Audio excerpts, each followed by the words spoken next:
Retrouvez les chocos de Radio Balance en partenariat avec theturf.fr, site de paris hippique sur internet et mobile.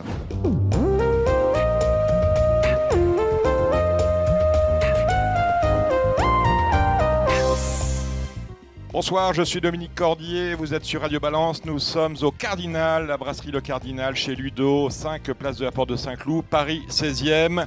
Queen is dead, long live the king, la reine est morte et avec elle disparaît l'une des plus grandes ambassadrices du sport hippique en général et du galop en particulier. Nous allons rendre hommage à sa mémoire, il y aura beaucoup d'anecdotes, commencer par celle que va nous raconter Louis Romanet, ancien directeur général de France Galop, ancien président de la Fédération internationale du galop et aujourd'hui vous êtes chairman emeritus Louis Romanet, bonsoir. Bonsoir. Nous aurons Scott Burton, le journaliste du Racing Post, avec nous. Nous entendrons également en direct Yves Saint-Martin qui nous racontera ses rencontres avec la reine d'Angleterre, Elisabeth II. Nous accueillerons également Charles-Henri de Moussac qui a eu l'occasion de la croiser, notamment au haras du Mézeray. Bien évidemment, et j'ai lu votre inquiétude, cette émission ne sera pas exclusivement et entièrement consacrée à la disparition d'Elisabeth II. Il y aura bien évidemment des chocos et j'ai une surprise pour vous. Tout d'abord, on va parler de ce qui n'est pas surprenant. Vous retrouverez Alexandre de Koopman et Gilles Curins qui est avec nous. Salut Gilles. Bonsoir Dominique, bonsoir à tous. Pour faire le papier de la réunion de Trot notamment qui a lieu demain sur l'hipporome de Paris-Vincennes.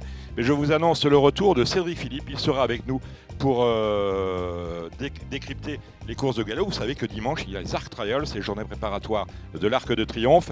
Et avec Cédric Philippe, nous retrouverons avec le plus grand plaisir. On lui demandera d'ailleurs ce qu'il a fait pendant les 2 années où il est resté un peu en retrait de Radio Balance. C'est Julien Philippon qui sera avec nous. Donc le retour de Cédric Philippe de Paris Turf, ça c'est fait. Mais également un autre revenant, c'est Julien Philippon. Allez, on va parler maintenant de la disparition de la reine d'Angleterre, Elisabeth II, avec tous nos invités.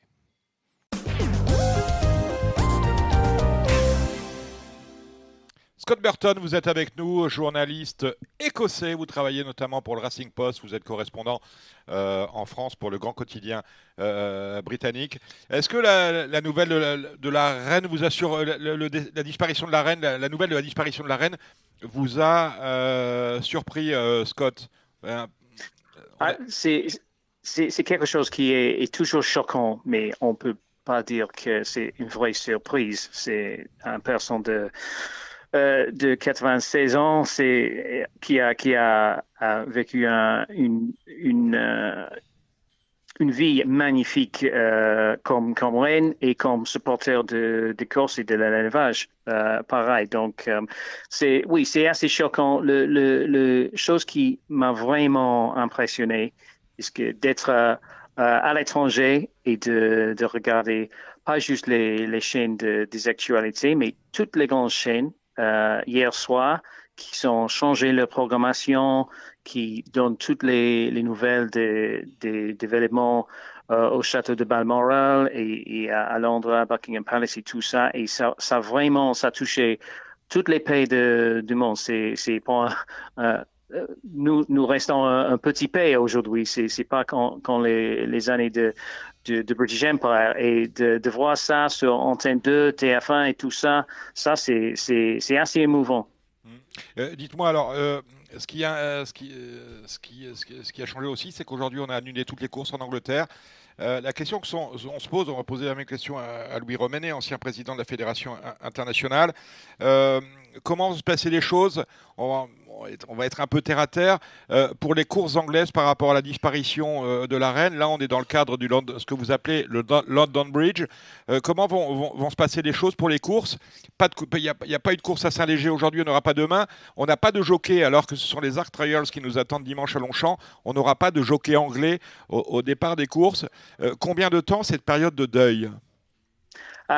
Normalement, c'est 12 jours. Mais en fait, le nouveau roi, Charles, il a annoncé que pour la famille eux-mêmes, la famille royale, le période de deuil strictement serait 7 jours après le funérail. Donc, ça, le date de ça, c'est pas déjà annoncé. Peut-être ça va être connu dans les heures qui suivent. Mais pour la famille, c'est assez strict.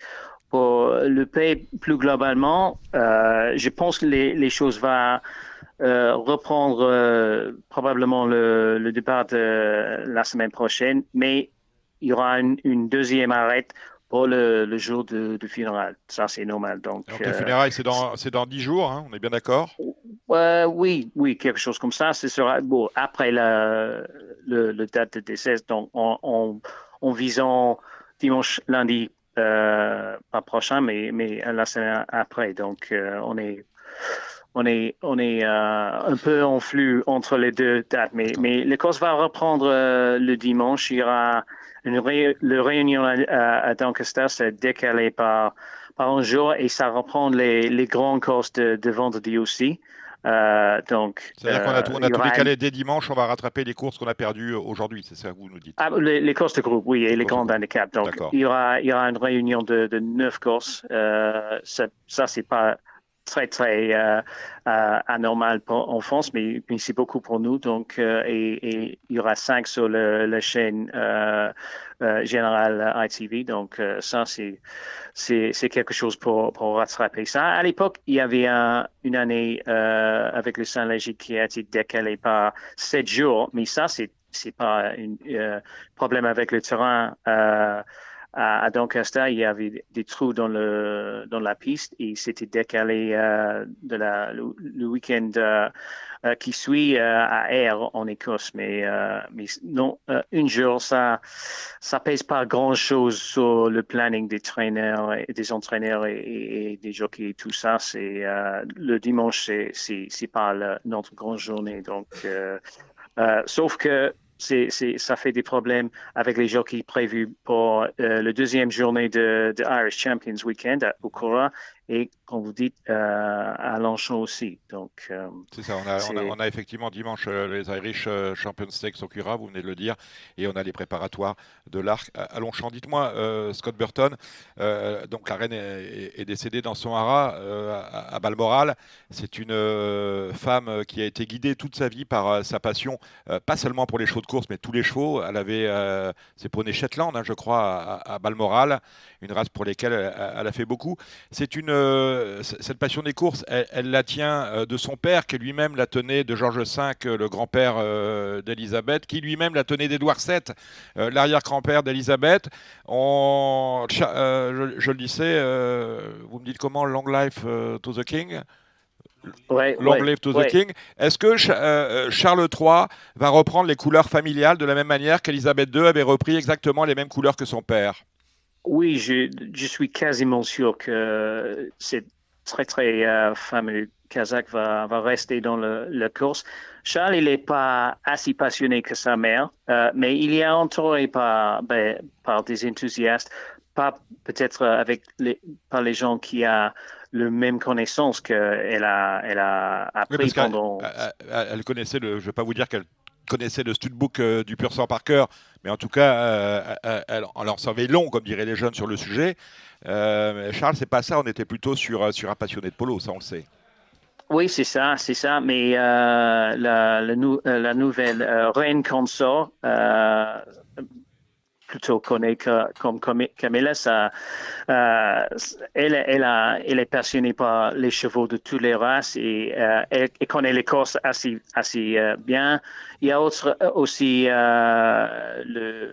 la sœur de Charles, Anne, qui est passionnée par la course, qui était l'invitée pour le 100e anniversaire de Prix de l'Arc de Triomphe à Longchamp. Et sa fille, Zara, elle devient de plus en plus intégrée dans le monde de course. Elle est comme sa mère.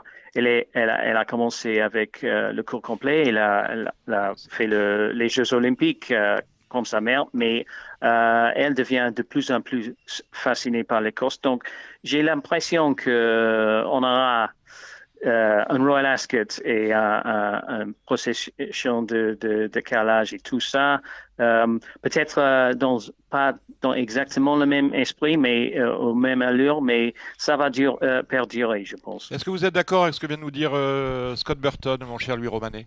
Tout à fait. Je pense qu'il n'y a aucune inquiétude sur la transmission et la tradition. Il faut savoir que la reine est venue pour la première fois en France découvrir les courses françaises en 1948 pour découvrir Longchamp et qu'elle est revenue après, on en reparlera tout à l'heure.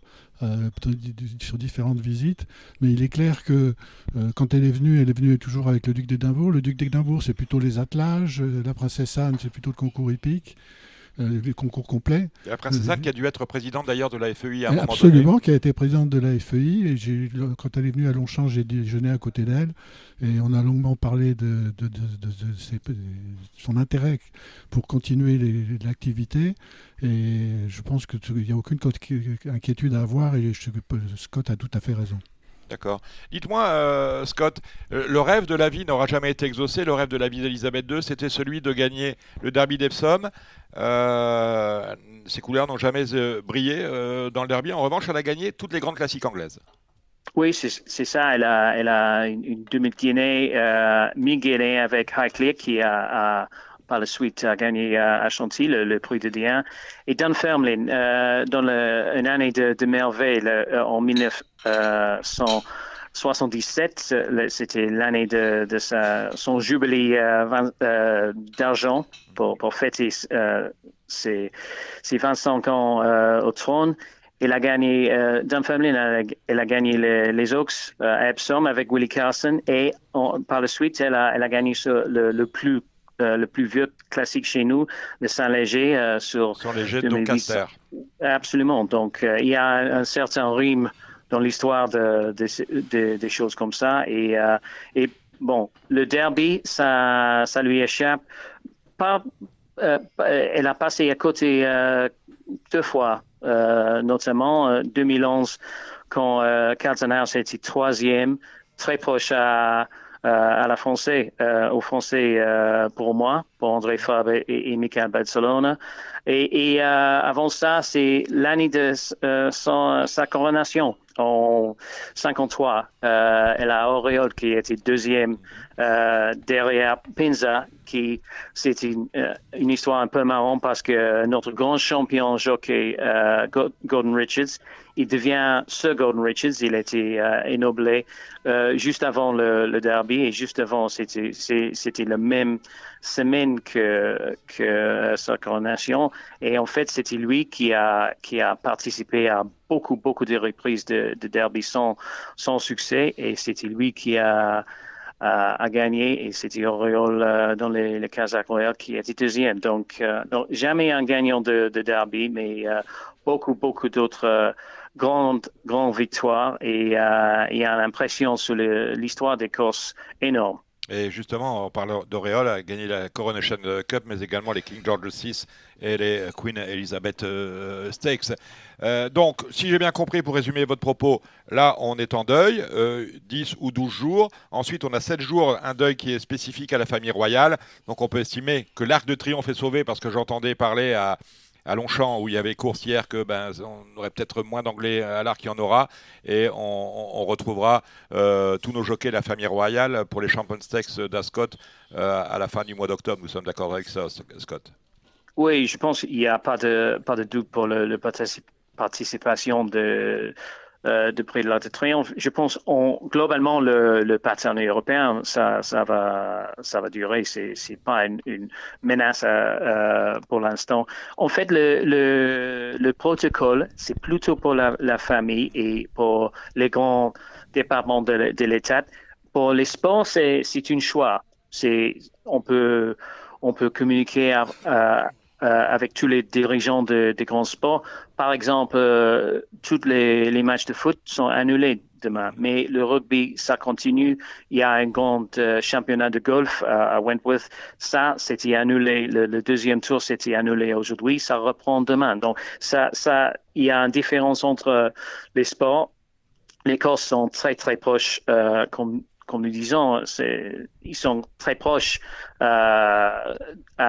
au cœur de la reine. Donc, nous sommes un peu plus sensibles, mais ça va aller en moyen terme. Merci Scott Burton, on vous retrouve dimanche à Longchamp, là vous êtes à Deauville. pour les Arts Royals. Vous voyez, on l'a mis dans votre langue, les journées préparatoires de l'arc. Merci d'être passé par Radio Balance, Scott. Je vous attends l'avant-veille de l'Arc de Triomphe, vous le savez, au Cardinal. Hein. Absolument, avec plaisir. Super. Merci Dominique. Merci Scott. Merci, merci Louis. Au revoir. Louis, votre première rencontre avec la reine d'Angleterre, vous nous rappeliez tout à l'heure que la première fois qu'elle était venue en France, c'était à Longchamp. En 1948. Est-ce que vous l'avez rencontré quand, vous, pour la première fois? Pour la première fois, je l'ai rencontré, vraiment rencontré, c'est-à-dire avec la possibilité de parler, parce que je l'ai vue sur les hippodromes. Dès que je suis allé en Angleterre, on la voyait pour toutes les grandes courses, mais on n'échangeait pas avec elle. Et donc j'ai commencé à échanger avec elle la première fois quand elle est venue en 72 voir les nouvelles tribunes de Longchamp.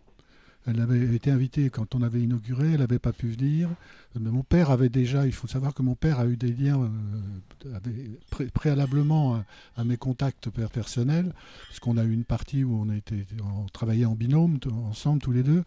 Et mon père avait déjà des contacts très proches avec elle.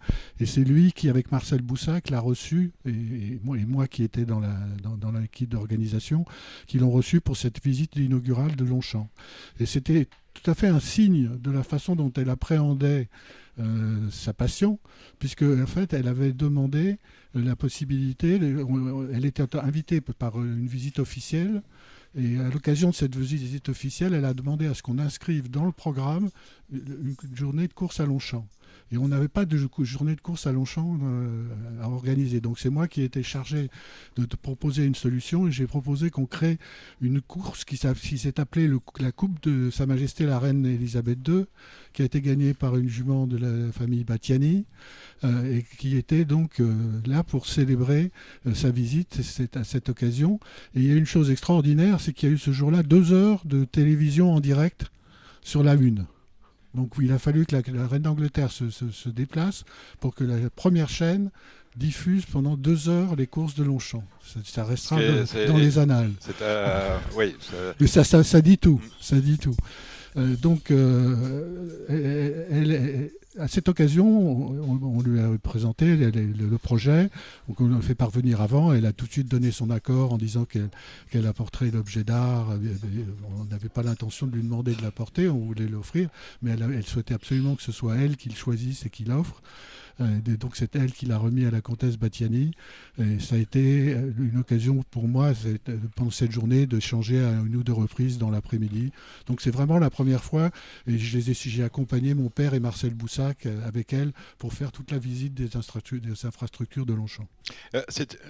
Lorsque vous l'accompagnez, lorsque visitez on a affaire à une monarque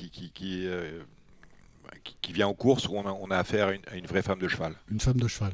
Une femme de cheval qui vit sa passion, qui découvre et qui est passionnée par ce qu'elle découvre. Elle s'intéressait toujours aux infrastructures, aux installations, aux pistes, au type d'herbe qu'on utilisait. C'était vraiment quelqu'un de...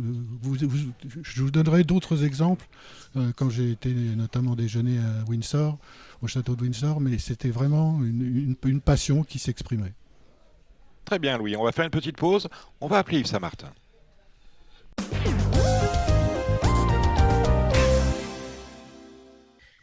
Nous sommes avec Louis Romanet, Gilles Curin, et nous avons en ligne Yves Saint-Martin. Bonsoir Yves. Bonsoir. On évoque cette grande femme de cheval et de course qu'était la reine d'Angleterre. Est-ce que vous avez souvenir de la première fois que vous l'avez rencontrée? Vous avez gagné le derby d'Epsom en 63 avec Relco. Est-ce que Oui, je la voyais tout le temps lorsque j'allais monter à l'Angleterre dans les grandes courses, bien sûr. Ascot, Newmarket, Epsom, un peu partout, oui. Bon, on me dit que lorsqu'on gagne le derby, on est présenté officiellement à la reine, c'est vrai? Non, pas moi. Je n'ai pas été présenté. Parce que j'ai gagné pour la 2e fois les King George, c'est la reine mère qui m'a remis le trophée. D'accord. Voilà, en disant, nous connaissons votre carrière, nous vous félicitons. Et voici. Donc c'était avec Pony, si j'ai bien compris, c'est ça? Exact, oui, ouais. oui, c'est ça. Donc c'était en 76? Oui. Et alors, parlez-moi de votre première rencontre avec la reine mère, d'accord? Mais avec Elisabeth II. Elisabeth II, elle avait organisé un dîner lorsqu'il y avait Mitterrand au pouvoir. Et alors, j'étais convié. Il y avait aussi Le président de France Gallo, à l'époque, était Jean-Luc Lagardère, Léon Zitrone et Pierre Durand, qui venait d'être champion olympique. Et nous étions tous les quatre à prendre un verre en attendant que l'huissier nous introduise. Et lorsqu'il nous a introduits, il y avait Mitterrand, le premier qui nous recevait, bien sûr, l'histoire à Mitterrand. Après, je m'incline devant la reine, elle me tend la main, je lui prends la main, je m'incline. Et lorsqu'elle me relève, elle me dit « Ah, nous nous rencontrons à des endroits différents, nos habitudes. » J'étais sidéré qu'elle me parle. Je lui dis « Oui, votre majesté. » Donc, j'ai l'impression qu'elle était un grand bonhomme puisqu'elle m'avait reconnu. Et puis, Léon a entendu qu'elle me parlait. Il me dit « Mais elle vous a parlé, la reine ?» J'ai dit « Oui. » Qu'est-ce qu'elle vous a dit? Je lui dis, vous êtes bien curieux. Il me dit, elle parle à personne. J'ai dit, oui, mais nous, on se connaît depuis 30 ans. Il me dit, qu'est-ce qu'elle vous a dit? Elle m'a dit qu'on se rencontrait dans des endroits différents à nos habitudes. D'habitude, c'était sur les champs de course, et là, c'était pour un dîner. Voilà. Est-ce que vous avez, à l'occasion, déjà porté ces couleurs, Yves? Non, j'ai failli un jour, et puis au dernier moment, non. Il y a un jockey anglais qui s'est libéré, qui a pu monter le cheval. Voilà. D'accord. Parce que vous alliez souvent en Angleterre, on a parlé de la victoire de Relco dans le derby. Est-ce que vous avez eu l'occasion avec vos collègues jockeys britanniques d'évoquer un peu le genre de propriétaire qu'elle était? Est-ce que c'était elle qui donnait les ordres quand elle allait aux courses, ou est-ce qu'elle déléguait tout à l'entraîneur? Je pense que c'est l'entraîneur qui déléguait, mais enfin, elle était toujours présente dans le rond de présentation. Elle regardait les chevaux tourner avec un œil averti. Elle se regardait l'état des chevaux. Elle était passionnée, vraiment. On sentait qu'elle vivait ça pleinement. Oui. Cette année, c'est peut-être une année noire pour les courses anglaises parce qu'on a perdu Lester Piggott il y a 6 mois, la reine d'Angleterre aujourd'hui. De l'un et de l'autre, Lester Piggott, la reine d'Angleterre, qui avait quand même beaucoup de points communs, qui ont eu l'occasion de. Vous retenez quoi de l'un et de l'autre? Moi, je respectais le talent de Lester Piggott. Je crois que c'était réciproque. Et c'était un bon copain. On faisait le tour du monde plusieurs fois ensemble l'hiver parce qu'on avait des courses où on montait en Afrique du Sud, en Malaisie, au Japon, un peu partout. Donc, on faisait le tour ensemble. Et un jour, on s'est retrouvés au Cap. Et il arrivait du Brésil, il m'avait apporté une boîte de cigares. Il me dit, tiens, j'ai déjà apporté des cigares du Brésil. C'était gentil de sa part. Non, il y avait un respect mutuel de notre travail. D'accord. Une question pour Yves, Louis? Tout va bien? Non, je dois dire que il fait partie certainement de ceux qui ont été un trait d'union entre la France et l'Angleterre, parce que c'était vraiment les deux pays qui dominaient, et encore plus à l'époque, on a plus de mal en ce moment Oui. au niveau du galop, mais Oui. il y a eu des périodes vraiment exceptionnelles. Rassurez-moi, c'est une affaire de cycle, le fait que les Anglais, Oui, avec oui. leur performance, sont Oui, vraiment oui. meilleurs que nous. Oui, Hein, sûrement. Merci Louis. Bon. Merci Yves Saint-Martin d'être passé par Radio Balance. Avec plaisir. Je vous rends à votre mère, sans eux. Merci. Merci. Merci, revoir. bonne soirée. Au revoir Yves, merci. Avec plaisir. Louis Romanet, vous vouliez me parler du prix de Diane et d'Elisabeth II. Tout à fait. Le prix Diane, c'est certainement pour moi le moment le plus émouvant dans les relations qu'on a pu avoir avec la reine. Donc mon père la connaissait bien. Il avait été reçu plusieurs fois au cocktail annuel qu'elle donnait pour tous ceux qui consacraient à ses chevaux. Et il avait même, par la suite, elle avait fait le Fra Commander of the British Empire, que moi je n'ai pas eu le plaisir de recevoir. Et lorsqu'elle a décidé de courir le prix Diane, donc c'était un événement exceptionnel, on s'attendait à battre tous les records. Et on était effectivement un peu stressé pour savoir comment on allait gérer parce que sa présence, parce que quand elle était en Angleterre, on fait deux lignes à la craie sur l'herbe, les gens se mettent chacun d'un côté, voilà. Personne ne ça c'est à l'anglaise, de même qu'à Ascot, vous voyez, il y a des lignes, il n'y a pas de barrière. Il n'y a aucune barrière. Alors on a fait donc une répétition avec le préfet, avec les gendarmes pour essayer de tout prévoir. La journée, ça commençait par un déjeuner privé chez Marcel Boussac à la Villa Faris.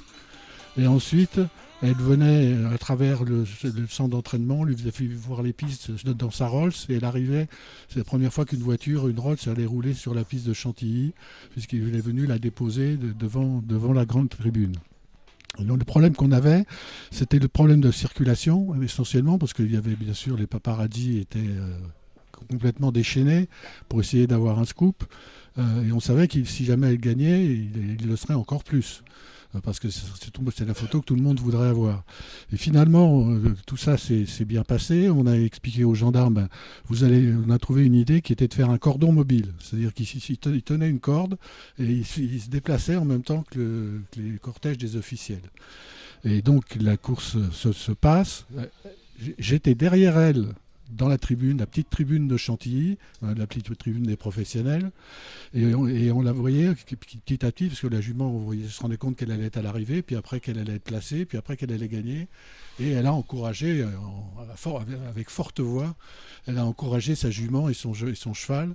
Elle était dans un état d'excitation absolument incroyable, avec Lord Porchester. Il y a une photo d'ailleurs, Lord Porchester qui était son manager de l'époque, le propriétaire du château d'Highclere, le père de celui qui maintenant le gère, et donc elle était vraiment tellement heureuse. Alors on a organisé la remise des prix, c'est Marcel Boussac qui a fait la remise de la coupe, et je suis venu pour lui reprendre la coupe.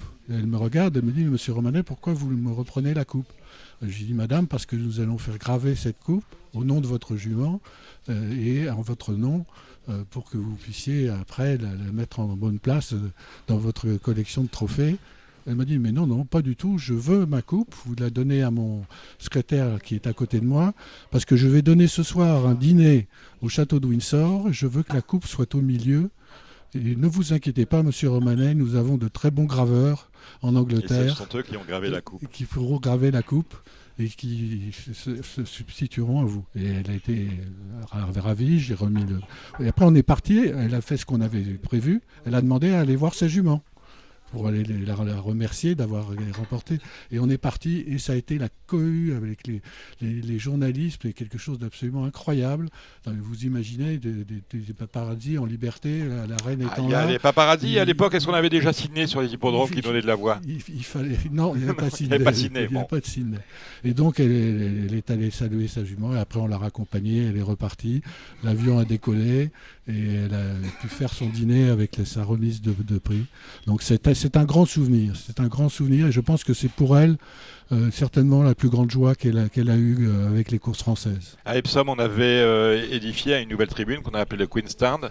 Et là, je suis allé une fois à Epsom, je suis tombé nez à nez avec la reine, parce qu'elle voyageait dans sa tribune tout à fait librement, sans garde du corps. En revanche, sur les toits, on avait quantité de snipers, il faut quand même le savoir. Il n'y avait pas de paparazzi, mais surtout des snipers. Et la reine, c'était ça, c'était beaucoup de simplicité, malgré tout. Tout à fait, c'était un voyage privé. C'est-à-dire qu'il n'y avait pas les autorités, il n'y avait pas le président de la République, il n'y avait pas. C'était elle qui voulait se montrer qu'elle aimait les courses et venir. Alors après, j'ai eu une autre occasion de dialoguer avec elle, qui a été plus longue. C'est quand j'ai été élu président de la Fédération internationale des autorités hippiques en 94. Donc 95 arrive et je reçois une lettre signée du secrétaire de la reine, Buckingham Palace, m'invitant à assister à l'une des réunions du meeting d'Ascot. On me donnait le choix entre le mardi et le vendredi. J'ai choisi le vendredi parce que j'avais une réunion à Paris le mardi. S'il avait fallu la changer, je l'aurais changé. Et je réponds en disant que je serais ravi d'être invité. Et donc arrive le fameux vendredi d'Ascot. J'étais parti avec mon épouse la veille dans un hôtel au bord de la Tamise pour être sûr de ne pas être en retard et d'être proche du château de Windsor. On est arrivé au château de Windsor, on était les premiers, puisque j'avais pris trop d'avance, et on s'est retrouvé avec le majordome qui s'occupait des affaires de la reine, qui a commencé à m'expliquer un certain nombre de choses. À ce moment-là, ma femme a vu qu'il y avait le plan de table qui était préparé pour les invités. Et elle est venue me voir, elle me dit, va voir le plan de table. Je dis, bon, j'y vais, je termine. Je vais voir le plan de table, je regarde à droite, je ne vois pas mon nom, je regarde à gauche, je ne vois pas mon nom, et je me tourne vers ma femme, je dis mais je ne suis pas à la table principale. Elle me dit regarde encore, mais au milieu. Il y avait The Queen, Monsieur Louis Romanet, The Queen Mother. J'étais assis entre la reine et la reine mère. Ça, autant vous dire que ça fait une drôle d'impression quand on découvre ça en arrivant. C'est incroyable, quoi. Il faut être président de la République et d'un grand pays pour avoir cet honneur de se retrouver entre les deux.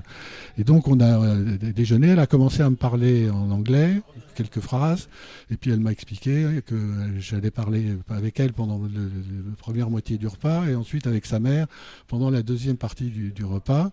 Et puis là-dessus on a commencé, on a discuté de tout. mais que des sujets liés aux courses. Et c'est vraiment pour elle, c'était une passion, c'était essayer d'apprendre, de comprendre, de développer, de montrer combien les courses pouvaient être importantes et ce que ça pouvait représenter dans le monde économique. Et puis, au bout d'un moment, elle m'a dit, bon, maintenant vous allez parler avec ma mère. Et à ce moment-là, et la mère immédiatement a commencé à parler du cheval qui est mort après le grand steeple, l'arrivée du grand steeple, du but 3 qui s'effondre, qui passe le poteau, qui s'effondre. Et la reine-mère dit, je l'ai assisté à la télévision. Du but 3 qui avait couru une fois en Angleterre à Cheltenham et qui s'était classé deuxième de la Championnat Hurdle. Absolument, vous avez sûrement raison.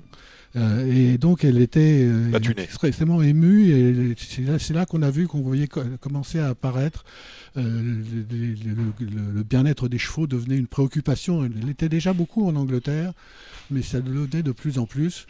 Et donc on commence à parler avec la reine-mère et puis au bout d'un moment la reine-mère m'arrête et dit, mais monsieur Romanet, je voudrais que vous m'expliquiez pourquoi moi je vous parle en français et vous me répondez en anglais. Je pense que vous avez compris que je pouvais parler français uniquement. Et on a continué uniquement en français. Ce que la reine-mère voulait montrer, sa fille protocolairement le fait pour quelques phrases. Et puis après, on parle en anglais, tandis qu'avec la reine-mère, c'était... Alors après, le repas se termine. On arrive, il y a un valet qui vous donne un numéro, un petit carton avec un numéro. C'est le numéro de la Rolls dans laquelle vous devez monter en descendant du château de Windsor pour aller à l'hippodrome. Donc je prends mon carton, je vais dans la voiture, ma femme elle est dans une autre Rolls. Le cortège part du jardin du château de Windsor et on se retrouve au début de la ligne droite, au bout des 1600 mètres, avec le cortège qui part pour aller vers les tribunes et qui, à chaque fois qu'on passait devant, il y avait des orchestres de la garde, des différents corps de tous ceux qui travaillent pour la reine et qui à chaque fois nous disaient mettez mettez le chapeau, enlevez le chapeau pour qu'on salue au moment où ils jouaient God Save the Queen sur la piste. Et on a parti, j'avais dit à personne et tous les gens d'un coup qui me connaissaient, il y avait beaucoup d'anglais et d'étrangers, ont tout de suite salué et tout, c'est gardé un grand souvenir. On a passé l'après-midi dans la loge royale avec elle et ses invités à parler, à discuter. Et quand on est reparti, je veux dire qu'on ne volait pas à 10 000 pieds d'altitude, on volait à 20 000 pieds d'altitude. C'est quelque chose vraiment qui vous reste marqué à vie. Francophone, francophile, hippophile. Elle avait des liens très particuliers au cheval, à tel point que, par exemple, lorsqu'elle allait en Irlande, en voyage officiel, elle avait fait des détours, je crois que c'était en 2011, elle était visiter Coolmore. Les grands haras ne lui étaient pas étrangers. Les grands propriétaires de ce monde n'étaient pas étrangers. Elle achetait des chevaux, je crois, à Khalid Abdullah. Absolument. Elle était très proche de l'Aga Khan. En France, elle était très très proche de la famille Head. Absolument. On a entendu d'ailleurs ce matin Freddie Head sur France Inter. Oui, moi j'ai un souvenir. Alec Head m'avait invité à dîner le soir où elle était à dîner au Kenney. Et on avait prévu, parce comme on connaît bien son intérêt pour les courses, de lui montrer, c'était au mois de mai, de lui montrer toutes les belles courses qui s'étaient courues en France depuis le début de l'année. Et on a passé la soirée à parler, à commenter. C'est moi qui lui projetais les films et qui lui expliquais, parce qu'à l'époque je travaillais avec les commissaires et on avait une partie qui était encore des films et puis pas encore la télé. Et je veux dire que c'était extraordinaire et ça a duré jusqu'à minuit. Et à minuit, on a vu son majordome qui est arrivé et disant « Madame, il est minuit », ça voulait dire qu'il fallait aller se coucher. Il fallait aller se coucher. Donc des liens très précieux avec certaines familles. On va aller rejoindre Charles-Henri de Moussac qui va nous parler, lui, des occasions où il a rencontré la reine qui, je crois, il nous le dira, Charles, a visité le haras du Mézeray. Bien, Louis Romanet nous a quittés. Nous retrouvons Charles-Henri de Moussac. Bonsoir Charles-Henri. Bonsoir Dominique. Alors, donc, ancien dirigeant du haras du Mézeray, ancien président du syndicat des éleveurs de Pur-sang. Et la reine Elisabeth qui disparaît, c'est beaucoup de souvenirs que vous avez avec elle. Oui, c'est beaucoup de souvenirs. J'ai eu le grand privilège de la rencontrer à 2 reprises. En 1987, lors de sa visite officielle en Normandie, où elle est venue visiter le haras du Mézeray. Et ensuite, dans un contexte un peu plus restreint, invitée par Guylaine et Alec Head pour un dîner au Kenney lors du 60e anniversaire du débarquement. D'accord. Et pour vous, quel genre de femme de cheval, si l'on peut dire comme ça, était-elle ? Avant tout, c'est une véritable passionnée du monde du cheval, parce que bon, j'ai eu la chance de passer 1 heure à côté d'elle pendant le dîner, et on a évoqué les courses, l'élevage, comme des passionnés avec Aleket, donc ça a été quand même un moment assez fort. Elle était toujours à la recherche de nouvelles idées, que ce soit en termes d'élevage, d'entraînement, etc. En termes de génétique, bon, elle était plus. Qu'est-ce qui lui plaisait ? Elle était en termes de distance, elle était plus sur des chevaux rapides, sur des chevaux de tenue, sur des chevaux précoces, sur des chevaux qui duraient. Elle recherchait quoi dans les chevaux qu'elle élevait ou qu'elle faisait courir ?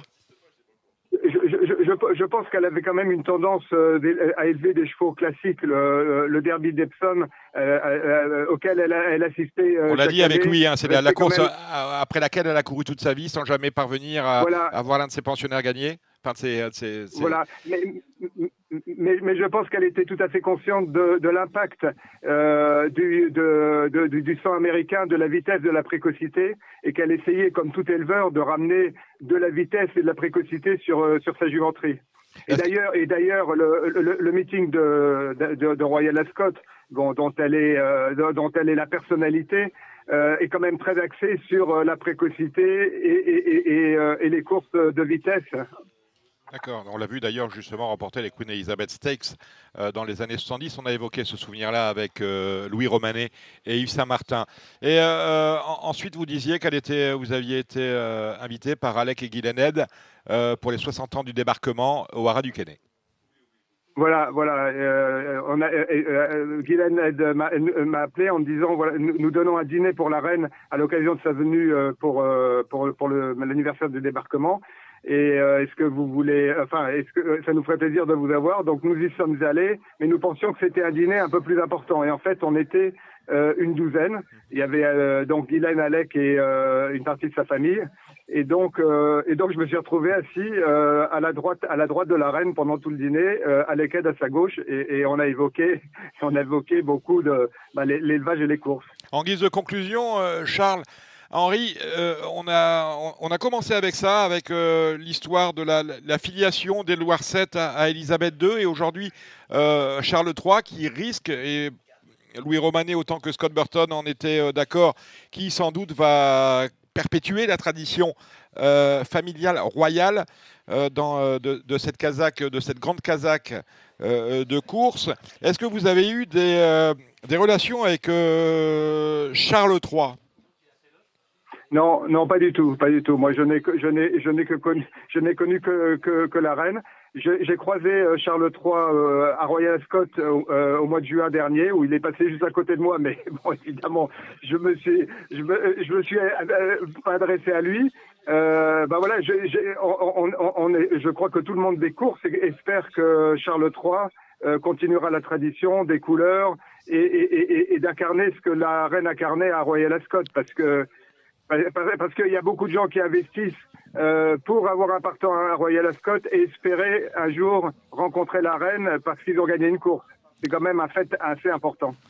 Exactement, mais merci Charles-Henri. Bon, alors on va vous rassurer, ce que m'a dit Scott Burton, c'est que normalement le prince Charles, si pas le prince Charles, ça sera en tout cas la casaque d'Élisabeth II continuera à gagner sur les hippodromes d'Anglais, et puis peut-être sur les nôtres, parce qu'on le disait avec Louis Romanet aussi, les chevaux anglais, c'est une affaire de cycle, sont bien meilleurs, les pur sang anglais sont bien meilleurs que ceux que nous entraînons ici. Je pense qu'on l'a constaté. Voilà, mais c'est il n'y a pas le feu, pas péril dans la demeure.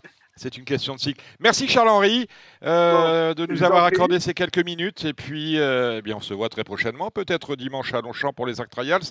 On va d'ailleurs faire les pronostics dans quelques minutes avec Cédric Philippe et Julien Philippon. Merci Charles-Henri. À très bientôt. Au revoir. À très bientôt. Au revoir. Marre de parier sans jamais être récompensé ? TheTurf.fr est le seul site à vous proposer un vrai programme de fidélité, accessible à tous et quels que soient vos types de paris. Rejoignez-nous dès maintenant sur TheTurf.fr. Avant le retour de Cédric Philippe de Paris Turf, avant le grand retour de Julien Philippon, à passer au trot avec Gilles Curins. C'est ton retour aussi. Salut Gilles. Salut Ça fait Dominique. 2 mois hein, l'histoire. Un mois et demi au moins. Un mois et demi depuis le mois de juillet. Et bien sûr, à celui qui a tenu la maison pendant nos absences respectives, celle de Gilles et la mienne, Alexandre de Koopman. Salut Alex. Salut Dominique, bonjour tout le monde. Bon, allez, on va attaquer dans le bois dur avec une réunion sympa ce samedi à Vincennes. Et on commence avec le Z5. 12 partants, le numéro 3 qui n'avait a priori pas de chance ne court pas. Voilà. Alors, ce que j'ai dit ce que j'ai écrit sur RTL ce matin, c'est que ça a l'air simple finalement vu comme ça. Mais il peut se passer des choses. C'est vrai que vous allez me parler de Flandre, vous allez me parler peut-être de El Gino, mais il peut se passer des choses. Vous en dites quoi, Alex ? Ouais, bah c'est vrai qu'avant le coup, il y a quand même des chevaux qui se détachent un peu au papier. Moi, j'avais eu Sylvain Roubaud la semaine dernière avec moi là dans mon émission, qui m'avait déjà signalé. Votre émission, on va en parler. Votre émission, mon émission. Voilà, c'est un podcast que vous faites avec la Fédération du Sud-Est tous les vendredis. Hein. Faites de la concurrence à Radio Balance. Radio Provence Course. Radio Provence Course. Voilà, et c'est disponible tous les vendredis voilà. Un peu. Sur les mêmes supports que Radio Balance, d'ailleurs, on la trouve sur SoundCloud, il n'y a pas de souci. Voilà. Très bien. Donc Sylvain Roubaud m'avait dit qu'il avait un peu préparé cette épreuve-là avec El Gino, qui a été bon la dernière fois, les courses précédentes. En fait, il lui avait enlevé les artifices et ça lui avait pas convenu. Le cheval, il s'était pas traîné, il n'a pas trop fait de train. Donc là, il reste sur une plaisante victoire. Je pense que c'est une bonne base de jeu. J'aime bien le 13 Antelazer qui est en plein sur sa distance.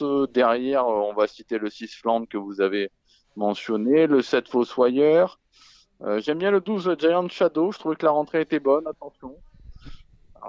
Et après, derrière, pour les places, j'ai repris le 4 Fanal du Garden, même si la grande piste n'est pas trop sa tasse de thé. Et on reprendra également le 11 Figaro Gemma. Ça s'est mal passé en dernier lieu, mais le cheval, il vaut mieux que ça, je pense. D'autant que la dernière fois, ça s'est mal passé, mais il a quand même battu son record personnel. Donc, vous voyez, c'est quand même assez intéressant. Qu'est-ce que vous me dites, mon cher Gilles Curins ?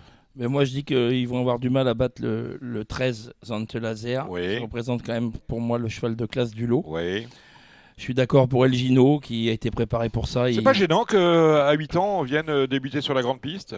J'ai toujours peur ces affaires-là, moi. Oh, les trotteurs, c'est un fils de Maharaja, ils ont déjà montré leurs aptitudes à la grande piste. Non, moi ça me dérange pas.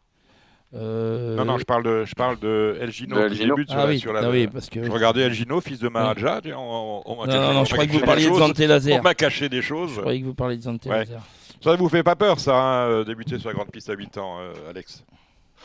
Non, bah après, c'est souvent un plus quand ils l'ont pas vu toute leur carrière, quand même, d'y arriver dans le tard. Après, on sait celui-là, il est bien partout, a priori. Tous les profils de piste lui vont, pas de souci. Oui, je pense. Et puis après, c'est souvent un peu moins grave 2100 que 2007 aussi. D'accord. Je vous ai interrompu, ne m'en veuillez pas.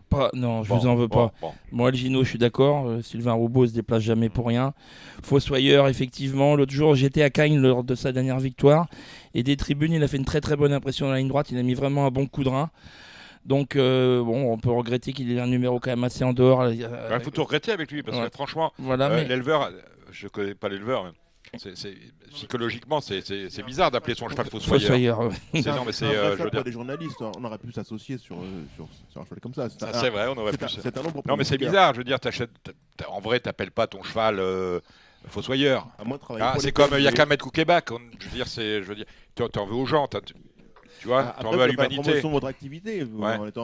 C'est quoi le film ? C'est Grégoire Moulin contre l'humanité ? Oui. Voilà. Non, mais c'est bizarre quand même. C'est pas vous l'éleveur de Fossoyeur, Alex ? Non. Non, mais c'est particulier quand même. Bon, d'accord. Vrai. Je vous ai encore interrompu. On va terminer avec Fanal du Garden, qui est capable de s'immiscer à l'arrivée. Et pour une surprise, un cheval qui pourrait peut-être se rappeler notre bon souvenir, c'est l'As Enzo Slipper, avec Franck Ouvry, avec un parcours à râler pas crête. Il a le numéro pour. Il pourrait très bien être ça aurait pu être un choix pour Jean-Philippe Dubois. À une cote intéressante. Vous voyez, par exemple. Il est déjà là, vous voyez, Cédric Philippe. Voilà, Cédric. Ça aurait été très bien, Jean-Philippe Dubois, celui qui donne des peurs. Que vous en pensez, Gilles ? Entre deux rasades de champagne. Pourquoi pas ? Pourquoi pas ? Why not ? Bon, ok, ça marche, ça va. Moi, j'ai retenu dans le pronostic quand même Eneris Flash. Il est totalement surclassé. Je veux dire, les standards, ils sont pas. Il a 2 secondes de plus que les autres sur le parcours.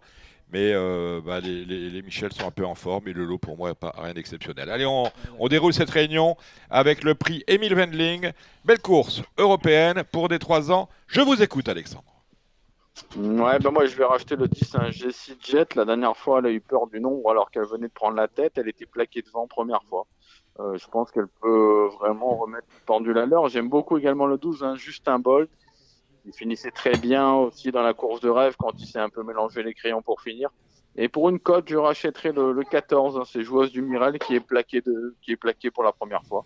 Ça peut un peu pimenter les rapports. Gilles. Ouais, Joueuse du Miral, je la voyais gagner l'autre jour. Elle a fait la faute en haut de la montée. Je ne sais pas trop pourquoi. Bon, elle est plaquée, on la reprend, d'accord. Mais moi, j'aime beaucoup le 9 qui n'est pas donné du tout. Javanet Dello qui va être la cote de cette course-là avec Gabi Gelormini. Ouais, Gabi qui vous a fait plaisir à Amélie Dumaine mercredi. Ouais, il m'a gagné une belle course mercredi à Amélie Dumaine. Avec Gaz d'Ocagne. Avec Gaz d'Ocagne. Et c'est vrai que j'ai même un très gros pourcentage de réussite avec Gabi. Ouais, voilà, on salue Gabi. On sait qu'il nous écoute. La deuxième, autre montée, 13 partants sur la grande piste, 2175 mètres, des 7, 8 et 9 ans. Ouais, moi j'ai fait confiance au 8, un Fouque du Dollar qui avait fait sensation pour ses débuts montés à Anguin. Je pense qu'elle peut répéter. Et j'aime bien également le 5 Filou d'Anjou qui est plaqué devant et d'épée. C'est que la deuxième fois de sa carrière. Voilà, même si 2100 c'est peut-être un poil court pour lui, je pense que c'est une bonne chose. Sur ce qu'on a vu la dernière fois, Fouque du Dollar, c'est quasiment un penalty. Et puis moi je vais un petit outsider et Géry de Banville pour un jumelé spéculatif. La quatrième, on est sur une course européenne, course A, pour des 5 ans. Belle course. Sarah Gebern avec le tandem Allaire-Lagadoc, Alexandre. Ouais, après je sais pas trop ce que ça va donner à Vincennes, ça manque un peu de référence, je crois qu'il avait on en a je pense. Ouais, on en a. Effectivement, on a une disqualification le 26 juin. Et ce fut sa seule course à Vincennes. Je crois que c'était parti au galop, donc. Fils de Rédicache. Saluez votre fille. Hein. Ouais, je suis désolé. C'est pas grave. Gilles. Oui, le Allaire, Philippe Allaire est en très grande forme, donc ce fils de Rédicache quand même, malgré la longue distance. Qui peut-être. C'est la forme quand même. Voilà. Et en plus, Philippe Allaire, s'il estime que c'est pas un cheval de grande piste, il revient pas sur la grande piste. Voilà, donc, tout à fait. Je suis d'accord. Et puis comme j'aime bien donner des outsiders en ce moment, je vais donner le 5 Harmoniously. Harmoniously, le cheval de mon ami Tony Ripolrigo associé à Franck Nivard, qui à mon sens devrait pas taper loin. Voilà qui est dit. La cinquième, c'est un Z5. 12 au départ, Alexandre.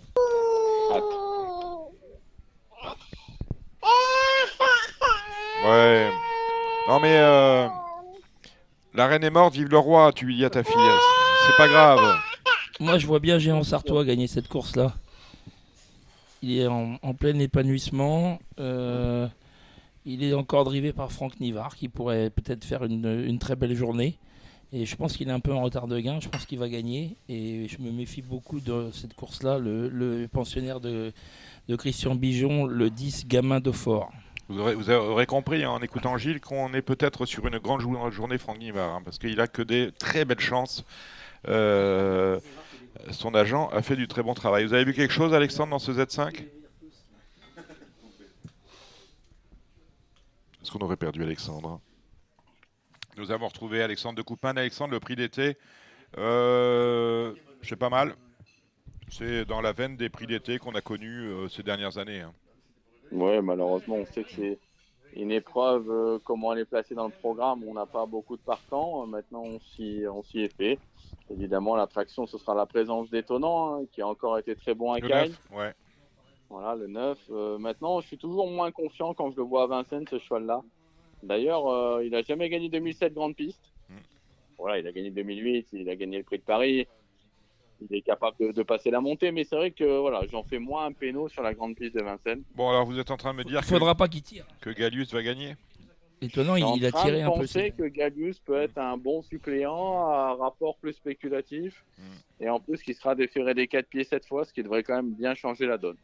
Donc étonnant, favori logique, mais pas imprenable. Donc la pièce sur Gallus, ça se tente.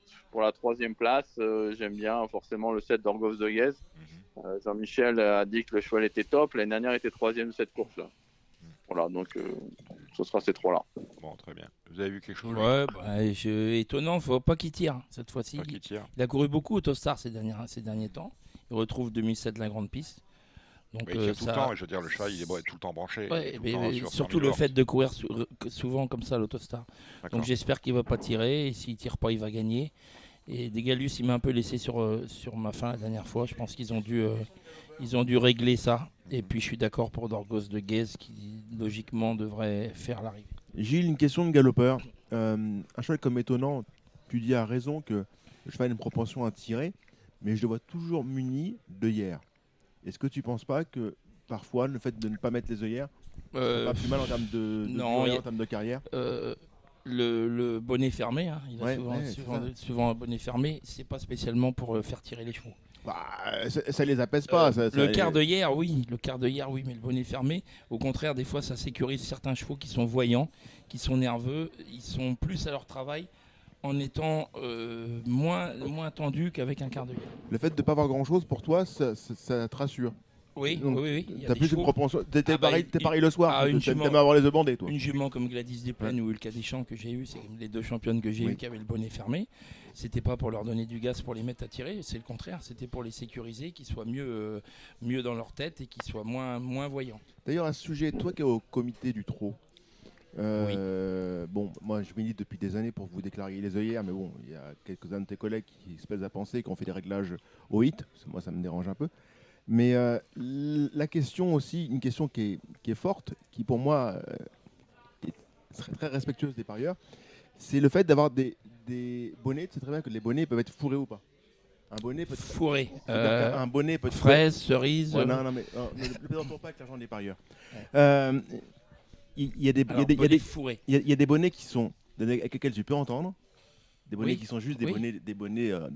Et des bonnets avec lesquels tu n'entends rien. Là, ça, tu veux qu'on déclare tout ça, ça va être compliqué. C'est pas un programme qu'il va falloir. Mais Gilles, à un moment, il va falloir qu'on a une propension à dire qu'on a un sport, et c'est vrai.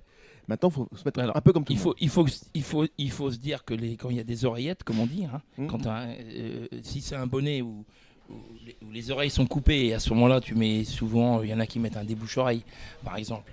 Et tu as aussi donc le bonnet fourré, comme tu appelles, c'est un bonnet où on met des oreillettes ou pas d'oreillettes, du coton simplement. Tout à fait. Mais c'est souvent justement pour boucher les oreilles du cheval. Tout à fait. Pour un cheval qui est justement tendu, on parlait de mettre un cheval dans son monde. Un cheval qui court avec un bonnet fermé, il a souvent les oreilles bouchées en même temps. Et c'est rare. Ça, tu vois, ça serait intéressant de communiquer là-dessus. Tu vois comme quoi, tu vois bien que tout fait particulièrement sens. Et en la circonstance, tous ces ajustements-là, parce que là c'est quand même de travail d'orfèvre, c'est vraiment de la mise au point très, très précise, on gagnerait à communiquer là-dessus. Déjà pour faire savoir que vous faites quand même des choses très méticuleuses et très pointilleuses, et en termes de transparence par rapport aux parieurs. Je pense, après chacun a son point de vue. De toute façon, pour l'instant, il y a quand même une belle évolution avec les plaqués. Oui, j'ai pas dit que l'évolution n'était pas positive. On arrive sur une évolution qui est positive quand même. On est tous là pour essayer de tirer le sport vers le haut. Et en la circonstance, je pense que gagnerait peut-être à ça. Je pense. Ouais. C'est possible. Est-ce qu'on va attaquer la 7e course, Dominique? Allez, la 7e, on y va, rapidement. Moi, j'ai fait confiance au 5 Galba Ranja, qui n'a pas eu la bonne course dans la coupe, mais qui a été très bon à Cagnes. Il a déjà fait ses preuves sur la grande piste. C'est un cheval qui aime aller devant. Je pense qu'en tête, il peut aller très loin. Eh ben oui, et moi je vais encore un outsider. Aujourd'hui c'est la journée des outsiders pour moi, enfin demain. Moi ça va être le 706 Étoile du Kenny associé à David Thomas, qui à mon sens devrait pas taper loin vu qu'il a largement la pointure d'un tel lot avec certainement celui qui sera favori, le 5 Galba Rinja. On continue messieurs, allez on y va, la 8e. La 8e, moi je rachète le 10 Ivanka de Gilles, c'est une jument que j'adore. La dernière fois, elle était bien en course dans le semi-classique de femelle. Quand elle a fait la faute, on tente le déferrage des 4 pieds pour la première fois. Ce sera certainement tout ou rien, mais si c'est tout, je pense qu'elle va gagner. Tout à fait, je suis d'accord avec toi, c'est ma base. Et je rajoute juste le cheval de Hunter Valley, le 7 Isla Jet. Il en reste une, la 9e. C'est fait. La 9e, moi, ça sera le Voilà. 4Y de Ceylan, associé encore à David Thomas. C'est pour moi une base intégrale dans la course. Alexandre. Et moi, je préfère le 5 Calto d'Ertals. Il retrouve le parcours de son dernier succès où il battait un certain Idaho Tchihar. Très bien. Donc, Est-ce que vous avez fait d'autres réunions dans ce week-end, Alexandre? j'ai regardé Vichy samedi et le Mont-Saint-Michel dimanche. Alors, on va commencer Vichy avec Gilles Curins. Vous avez des partants, Oui. vous nous donnez vos Il a chevaux. des bonnes chances, j'ai là, Vichy. Ouais. Ouais, dans la première, j'ai Harpagos Roule. C'est vrai que c'est une bonne chance avant le coup. Maintenant, il a fait qu'une rentrée sur l'herbe dernièrement où malheureusement il est parti au galop. Il a peut-être pas fait le parcours que j'aurais voulu. Donc il peut manquer d'un parcours, c'est ce qui me refroidit un petit peu. Donc je le conseille plutôt pour une 3-4e place dans un multiple, plutôt pour la gagne. Il fera en tout cas son maximum. Après j'ai regardé vite fait, j'aime beaucoup le 212 Hiro Laslag qui mériterait de gagner. Ensuite moi j'ai un partant dans la 4e, il s'appelle le 405 Joker d'Ocagne que j'ai réservé pour cet engagement. Un cheval qui a couru que 4 fois mais 4 fois avec succès. Il ne devrait pas taper loin, je l'ai gardé pour ça. Je me méfie de l'émoticône vert de notre ami Jean-Michel Bazir avec le 3 Jadia Josselin. Et après, je me méfie beaucoup d'un cheval qui est au 2e poteau. Je veux faire très attention au 408 Gianfranco, qui avait gagné à Vichy en débutant l'année dernière à cette même réunion et qui avait montré ensuite à Vincennes de sérieux moyens. Et même à 25 mètres, je me méfie beaucoup de ce cheval-là. Enfin, j'espère que le mien va être dans les 3. Et puis, je vais vous en donner un dans la 5e qui est très bien engagé et qui, à mon sens, ne devrait pas décevoir. C'est le 505 Graciosa TJ. Alexandre. Moi, je suis un peu plus confiant que Gilles avec son cheval, l'Arpagos Rules dans la première. Je pense qu'il peut gagner. J'ai gardé également le 12 All the Line, le 4 Élysée Wild. Dans la 3e course, je pense que le 7 Hamptons, qui a été acheté 40 000 à la vente du bois, il peut faire plaisir d'emblée à son nouvel entourage. Dans la 4e, la course de J où Gilles a une bonne chance. J'aime beaucoup le 13 Jacob Ludroy qui est un très bon poulain. Il est très dur et je pense qu'il peut rendre la distance. La course d'amateur, je pense que ça va jouer entre le 7, Gésiréa d'Orgère et l'As Grenadine Blonde. Le poulain Jean-Michel Bazir dans la 6e, le 4 Cassius Berry, il s'est qualifié 17-7 à Grosbois. Je pense qu'il peut gagner d'entrée de jeu. Et pour une cote, j'aime bien le 8 Kings Canyon Ice qui a joué de malchance à Rambouillet. Et enfin, dans la dernière, la course montée, le 13 Itou Coco, qui a fait belle impression à Agon-Coutainville, avec le 6 Imajus de Vandel, qui est allégé pour la première fois dans sa ferrure. Voilà, tout est dit sur le trot ce week-end. Gilles, après, pour moi, Saint-Michel dimanche, si tu veux. Pour moi, tout est dit. Le Mont-Saint-Michel, des chevaux pour le Mont-Saint-Michel. Je vous écoute, Alexandre. Allez, j'ai été un peu plus court. Dans la 3e, le 8 Get Lovely de l'eau, qui a été seulement battu par Fantasy à Cabourg. Je pense qu'elle court un peu seule.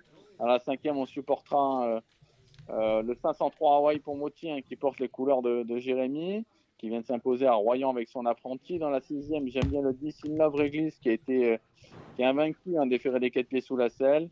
Et attention au 3 Impaladval, qui m'a bien plu au sulky. Je pense que s'il va monter, il peut faire mal.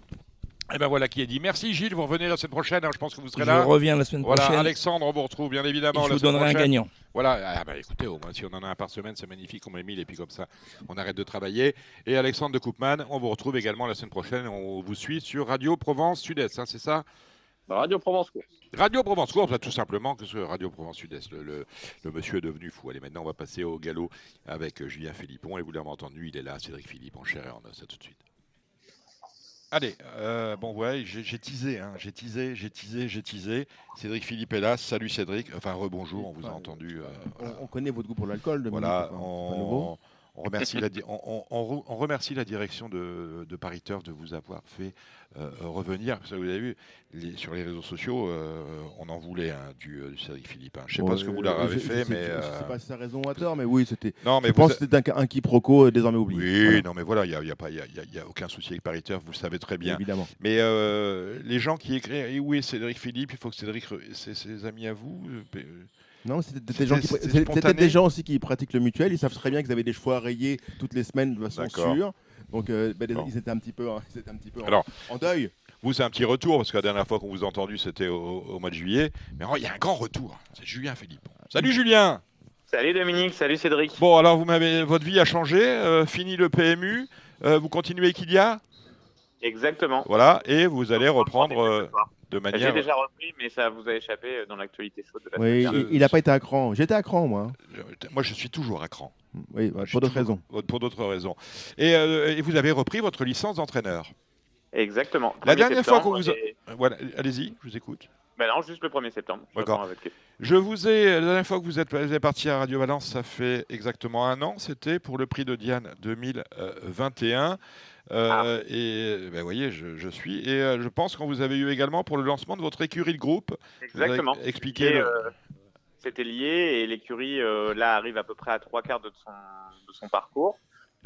C'était une super aventure. On a eu un peu plus de 50 partants, 4 gagnants, à peu près 30-35 placés. Et c'est vraiment une très jolie aventure dans laquelle on va avoir 4-5 personnes qui ont pris une part qui vont faire leur demande de couleur. Donc c'est un peu subodoré, c'est-à-dire que c'est un tremplin intéressant pour des gens qui veulent potentiellement ensuite investir à titre individuel. D'accord. Donc vous êtes satisfait des gens, vous avez fait... Juste le truc pas de cul, on a gagné 4 courses, on est en 11 deuxième, on doit être battu 5-6 fois à la photo. C'est vrai qu'on aurait aimé faire 6-7 gagnants, mais on désespère pas. On a notamment une pouliche qui court dimanche qui va avoir une bonne chance. D'accord. J'aurais aimé avoir 7-8 gagnants, on va dire, dans la totalité de l'aventure, mais voilà. Les seconds, les chevaux qui courent bien, c'est aussi très appréciable et c'est surtout une très jolie aventure humaine où le groupe a appris à se connaître et où on a pu travailler avec des entraîneurs qui ont parfaitement joué le jeu. Vraiment, c'est vraiment un truc que je regrette pas et j'espère un moment ou l'autre avoir une version 2, peut-être un peu différente, peut-être un peu similaire. Mais vraiment, vous disiez, oui, on est aux 3/4 du chemin. Ça veut dire que, est-ce qu'on va arrêter celle-là, ce que vous aviez dit dès le départ, c'est-à-dire que c'est une opération limitée dans le temps, on fera les comptes à la fin. Là, les comptes vont être comment? On a perdu un peu d'argent, on en a gagné un peu, on va être ric-rac. Allez, à échelle moyenne, je dirais que pour 6 000 investis, on est quasiment sûr de rendre à peu près 4 000 et pour peu que ça fasse un petit peu rire les derniers temps, on peut espérer récupérer 5 000 sur les 6 000. Donc après quand même, on va dire 13 mois de course et puis il y a eu un peu d'argent dépensé dans les événements, dans des matinées, dans des choses comme ça. Donc non, ça sera vraiment bien. C'est pas parfait, mais c'est très bien. Avec cette enveloppe-là, vous vous faites plaisir quand même pendant 1 an. C'est super. Et alors, on bloque cette écurie de groupe-là, c'est terminé dans quelques temps. Est-ce que vous allez en recréer une ou deux, pourquoi pas? Je pense qu'en début d'année, on va se repencher sur la question très sérieusement. On a une dernière matinée la semaine prochaine avec nos adhérents. On va leur en reparler. Après, il est possible qu'il y en ait par exemple 30% qui continuent avec nous, qui repartent d'une deuxième aventure. D'autres qui prennent leurs agréments à titre individuel, qui peuvent se répartir chez plusieurs entraîneurs. Et après, l'idée, ça serait éventuellement de retrouver... Allez, on était 30 là, on va dire refaire un truc sur 30-40 associés et sur une durée peut-être un petit peu plus longue avec peut-être une plus grosse prise de risque. Là, on avait décidé de tout budgéter à l'avance, c'est-à-dire que pour vous allez comprendre tout de suite, on a fait dormir l'argent à mon goût un peu trop longtemps. On aurait pu avoir une prise de risque un peu plus accrue, mais on a vraiment... Il y avait trop d'immobilisation. Voilà. Exactement. Donc on a voulu rester dans le plan de départ et de rien changer, mais il y a trop de trésorerie et justement pas assez de chevaux sur les pistes. Voilà, c'est ça. Donc c'est argent. Ouais, mais on a quand même tenu la promesse, c'était 50 partants sur 13 mois et on en arrive à 53 ou 54. Donc voilà, on en aura 60 à la fin. Bon, quand vous avez 60 fois aux courses, quand vous avez une part d'une équipe, vous avez 60 fois aux courses en 1 an. Ça fait à peu près une moyenne, vous calculez aussi que moi, d'une fois par semaine. C'est quand même tout à fait raisonnable. On change le sujet totalement. Mais écoutez, bravo pour cette écurie de groupe, affaire à suivre. Dites donc, vous aimez bien vous faire fouetter, vous? Je regarde un peu les réseaux sociaux, Twitter. Qu'est-ce qu'on vous met dans la tête? Vous aimez ça? Pas exagéré, mais disons que j'aurais peut-être dû me barrer de là un moment. Mais j'ai sûrement le tort de répondre là où beaucoup de gens ignorent totalement ce qui se passe sur les réseaux sociaux.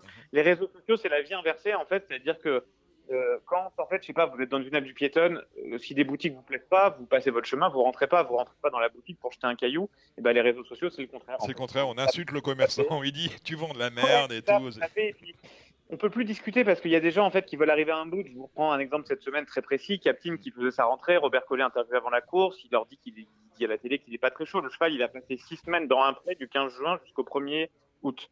N'importe quel entraîneur, quel qu'il soit, peut pas être chaud dans une rentrée en 5 semaines. Le cheval est apte à faire une rentrée. Évidemment, c'est un cheval qui a sûrement des soucis comme beaucoup de vieux. Il se trouve que celui-là, il court beaucoup mieux frais. Après, les gens me disent, la cote chez les Betfair et consorts était basse. La coach chez Betfair. Non, mais ça montre juste une chose. Comment on peut me raconter un truc pareil, puisqu'il y a pas, c'est impossible. Une affaire, ça se prépare. Je veux dire, là, il n'y a pas de possibilité. Le cheval était arrêté totalement pendant 6 semaines. On ne peut pas dire qu'il n'y a pas un entraîneur sur terre qui pouvait préméditer que le cheval allait perdre 120% de sa. Cédric Philippe, vous voulez dire quelque chose. C'est court, mais les réseaux, le jour où j'en aurai marre, je les quitterai. Et pour l'instant, ça me passe le temps. J'aime répondre parce qu'en fait, j'aime pas la façon dont le rôle que joue l'institution de pas jamais répondre à rien. Mais là, j'avoue que les réseaux sociaux, c'est un peu trop parfois. Bon. Cédric Philippe. Le fait que Robert Collet le fait que le fait que Robert Collet se soit trompé, ça rappelle une chose, c'est que malgré tout, Robert Collet qui ne parle pas à la presse écrite parce qu'il veut être payé, finalement, ça leur met un petit peu les pieds sur terre et que finalement, eu égard à des gens qui répondent de façon spontanée et à titre gratuit, parfois ils se trompent plus qu'eux. Le Collet qui nous a quand même fait la barillette à Hauteuil pour le premier quintet de l'arrière-saison. Le même jour, avec Chichi de la Vega, qui est quand même sur le papier. Monté par le premier jockey en plus. Voilà, monté par le premier jockey. Et c'est Foreign Flower qui vient nous tréfler. Bon, soit, c'est comme ça. Si vous allez quand même faire un peu le papier, vous constaterez quand même que Foreign Flower est plus monté depuis Ludovic Philippon depuis très longtemps, parce qu'il y a eu plusieurs mésententes et que ça a plus ou moins été toujours Kevin Nabé qu'on a monté un et Ludovic Philippon l'autre. Et moi, je crois pas trop à vos histoires de premier jockey, je pense, hormis sur des cas très spécifiques, mais au contraire, souvent le premier jockey monte le cheval le plus facile, le plus difficile de la maison, et on va souvent mettre le jockey qu'on appelle de l'extérieur sur, c'est pas forcément un choix, c'est justement le jockey qui vient de l'extérieur, on va le mettre sur un cheval qui présente potentiellement moins de difficultés. Mais pour revenir à ce que disait Cédric, je le comprends tout à fait, et c'est pas, j'aime profondément Robert Collet pour d'autres raisons que je vais vous expliquer par la suite, mais c'est pas parce que je préférerais que les entraîneurs soient obligés de parler, de répondre. Je suis pas forcément d'accord avec cette façon de faire. Je dis juste que dans le principe, je pense que sur Captain, il a livré ce qui était vraiment son sentiment, et que ça m'énerve que sur les réseaux sociaux, les gens pensent qu'il y a anguille sous roche sur un cas comme ça, alors que je pense qu'il a vraiment dit spontanément ce qu'il pensait, que le cheval allait manquer, et il s'est probablement simplement trompé. Et j'aime juste Robert Collet pour une autre raison, c'est que c'est une personne, si vous le croisez au café le matin, n'importe quel Pékin vient lui demander s'il a une chance, il va prendre le temps de répondre à la personne, là où la plupart des entraîneurs, notamment de galop, lèvent les yeux au ciel et invitent soigneusement les gens. Lui, il a vraiment ce contact de proximité. Maintenant, je ne sais pas pourquoi il n'a jamais trop parlé à la presse, tout, voilà, et c'est son choix à lui, ça, j'ai pas à le commenter. En tout cas, moi, ce que je remarque, c'est que ceux qui vous pourrissent sur les réseaux sociaux, c'est les mêmes qui demandent le retour de Cédric Philippe. Là, ils vont quand même avoir un choix schizophrénique à faire. Notre numéro de plaquette. Voilà, parce que vous allez justement faire le papier des réunions ce dimanche avec un Z5 très intéressant. L'impression que c'est comment vous dire, c'est la course de ceux qui ont ces chevaux qui déçoivent tout le temps. Voilà. J'ai l'impression que c'est la course de ceux qui déçoivent tout le temps. La course des favoris battus. Parce qu'il c'est pareil, comme souvent à Longchamp depuis le début de l'année, ça va être extrêmement compliqué. On a du mal à trouver, à mon sens, ils peuvent tous être favoris. Est-ce que j'ai bon dans ce que je dis, Julien, ou non? Oui, de toute façon, le par nature, c'est extrêmement ouvert. En mettre le toboggan est ouvert. Maintenant, moi, j'aime 3 chevaux. Les 2 grands spécialistes de ce parcours que sont Milfield et s'est transformé, qui ont tous les 2 tiré un bon numéro de corde. Il y a un cheval qui m'interpelle un peu. Je trouve pas qu'on lui ait fait cadeau de la valeur, mais je trouve qu'il a un profil intéressant. C'est Braver, qui a le 6 à la corde. Donc, je vais partir sur une journée un peu sur le parcours du toboggan avec plutôt les bons numéros de corde et les chevaux spécialistes du parcours. Je rajoute aux chevaux de Julien le numéro 11 Torpen, qui certes reste sur les sorties en demi-teinte, mais un cheval qui fait très très bien à Paris-Longchamp. Un concurrent qui a intrinsèquement pour moi une très belle carte à jouer, d'autant qu'il aime le terrain souple. C'est un cheval saisonnier. Je suis assez optimiste à son sujet. Assez optimiste. Ça nous en fait 3. Il y a un Z5, je fais comment les Auge XX? Un 3, moi j'en ai donné 3. Cédric, mais tu les aimais les miens ou pas forcément? Je les aime bien les tiens. Moi j'aime bien Milfield, j'aime bien donc Torpen. Après c'est beaucoup plus nébuleux. Est-ce que tu penses que Be My Day va pouvoir effacer son 16 sans trop d'efforts? Ça paraît beaucoup. Maintenant, moi j'ai fait le pari dans mon prono de mettre en tête en me disant il y a tellement de vitesse naturelle et on annonce tellement de pluie entre vendredi et samedi que ça peut pouvoir le faire parce qu'on a marqué hier que la piste était quand même très souple. 3-7, on était sur 3-7. Elle marquait beaucoup hier. Donc il faut aussi prendre ça en considération. Be My Day en terrain pénible, c'est quelques kilos en plus. Ouais, ça en fait 4. Il y a beaucoup. Non, Non, 4, 105. vous faites le champ total. Champ total, là on peut. Là, je suis d'accord. Allez, on va égrener. Là, on est dans vos, Ouais, on est dans vos prix ou là, dans vos tarifs? champ total, c'est magnifique. À 25%, ça coûte pas grand-chose. Bah, je joue avec mes moyens, excusez-moi. Allez, on va descendre cette réunion avec le Qatar, prix du pont de Grenelle. Un handicap de catégorie pour les 3 ans. Ils sont 7 au départ. J'aime bien le handicap à 7, ça c'est la nouveauté. Ça, c'est des super handicaps. Enfin, c'est des handicaps avec des classes, machin. Handicap de riche, bien sûr. Hmm. Valeur 45, donc c'est pas exactement des handicaps. Handicap à l'anglaise. Julien. Eh ben, vous qui me suivez sur les réseaux sociaux, puisque vous prenez attention à toutes les tomates qu'on me jette, vous Ouais, mais je suis viendrez malheureux. que Mais en je plus, tire je suis malheureux parce que je vous aime bien. Ne le soyez pas, Non. Dominique. Vous savez, j'ai le choix de les quitter, donc ne le soyez pas. Et puis, j'ai aussi des gens qui m'aiment bien, heureusement. Donc, ne le soyez pas pour moi. Mais juste pour vous dire que depuis le début de l'année, vous vous rappellerez que j'ai toujours mis les yeux et les jumelles sur l'Hollywood, qui est une pouliche qui, malgré les 4 kilos qu'elle a pris suite à sa dernière victoire dans un quintet, me semble avoir largement encore la pointure d'un handicap, puisque pour moi, c'est une anti-stead. Je pense que le 1400 mètres, par contre, de Longchamp, terrain souple, vont pas du tout la gêner. Et je pense qu'elle en a encore réellement un dans les. Elle a gagné de telle manière la dernière fois qu'on peut pas lui mettre moins de 4 kilos, ou alors on crie à sur un handicapeur. Le pari que je fais, c'est de me dire qu'elle bat Pedrito l'autre jour. Est-ce qu'avec 4 kilos de plus, elle l'aurait battu? Je pense que oui. Maintenant, une course, faut la recourir. Pour moi, Montussan est un cheval que je trouve un peu meilleur sur le sable. Le 5. Missalia lui ont pas mis cadeau handicap. Le Rouget, il a été défendu, réclamé. On a gagné sa surcharge. Non, mais voilà. C'est juste pour vous dire que je retenterai de jumer d'autres jours, mais vraiment, mon cheval du jour, c'est le Hollywood. 2-6, on est d'accord avec ça, Cédric? Le 108 impasse. 108 impasse. 2-6-8. Le 108 impasse. Bon, alors là, il y avait un trait d'esprit. Ah oui, non, mais c'est une course qui me plaît pas du tout. D'accord, voilà, c'est ça. C'est une course que je vais prendre comme un petit peu pacemaker pour prendre un peu le pouls de la Réunion, savoir si on peut revenir ou pas, savoir comment est l'état de la piste, mais c'est une course que je ne jouerai pas. Bon, Qatar Cup, ce sont des Arabes. 2000 mètres. À la fois, c'est une pièce en l'air parce que malheureusement, ils préparent la belle course. Le terrain lourd, comme dit Cédric, peut bouger les choses. Allez, vraiment, pour vraiment du bout des doigts et pour jeter une pièce, je pense que ça sera peut-être la plus grosse course de la plus grosse course. Je tenterai le cheval de Jean Dumeul First Class. Un cheval qui a gagné la bonne course à Dubaï sur du dirt, donc sur du terrain vraiment pénible. Je pense que ça ne le gêne pas. Voilà, je trouve qu'il a fait sa rente à Goudoud pas mal. Je tenterai ça, mais vraiment du bout des doigts. Donc le 102 a couru un peu course. À Goodwood, 16, c'était beaucoup trop court. Jean Demieux est très satisfait de sa préparation. Maintenant, lui, contrairement à toi, il n'est pas sûr du tout de l'état du terrain, enfin du moins de l'aptitude au terrain. Le dirt reste une surface un peu particulière. Il ne sait pas si le gazon très souple peut lui convenir, puisque le matin, il n'a pas eu la chance. Il n'a pas pu galoper sur un gazon souple, puisqu'il n'a pas plu depuis des semaines. Et il a un vrai doute. Hein. D'accord. Donc moi je prendrais plutôt le 3, Garde de l'Ardus, qui aurait dû rentrer un peu plus tôt dans la saison.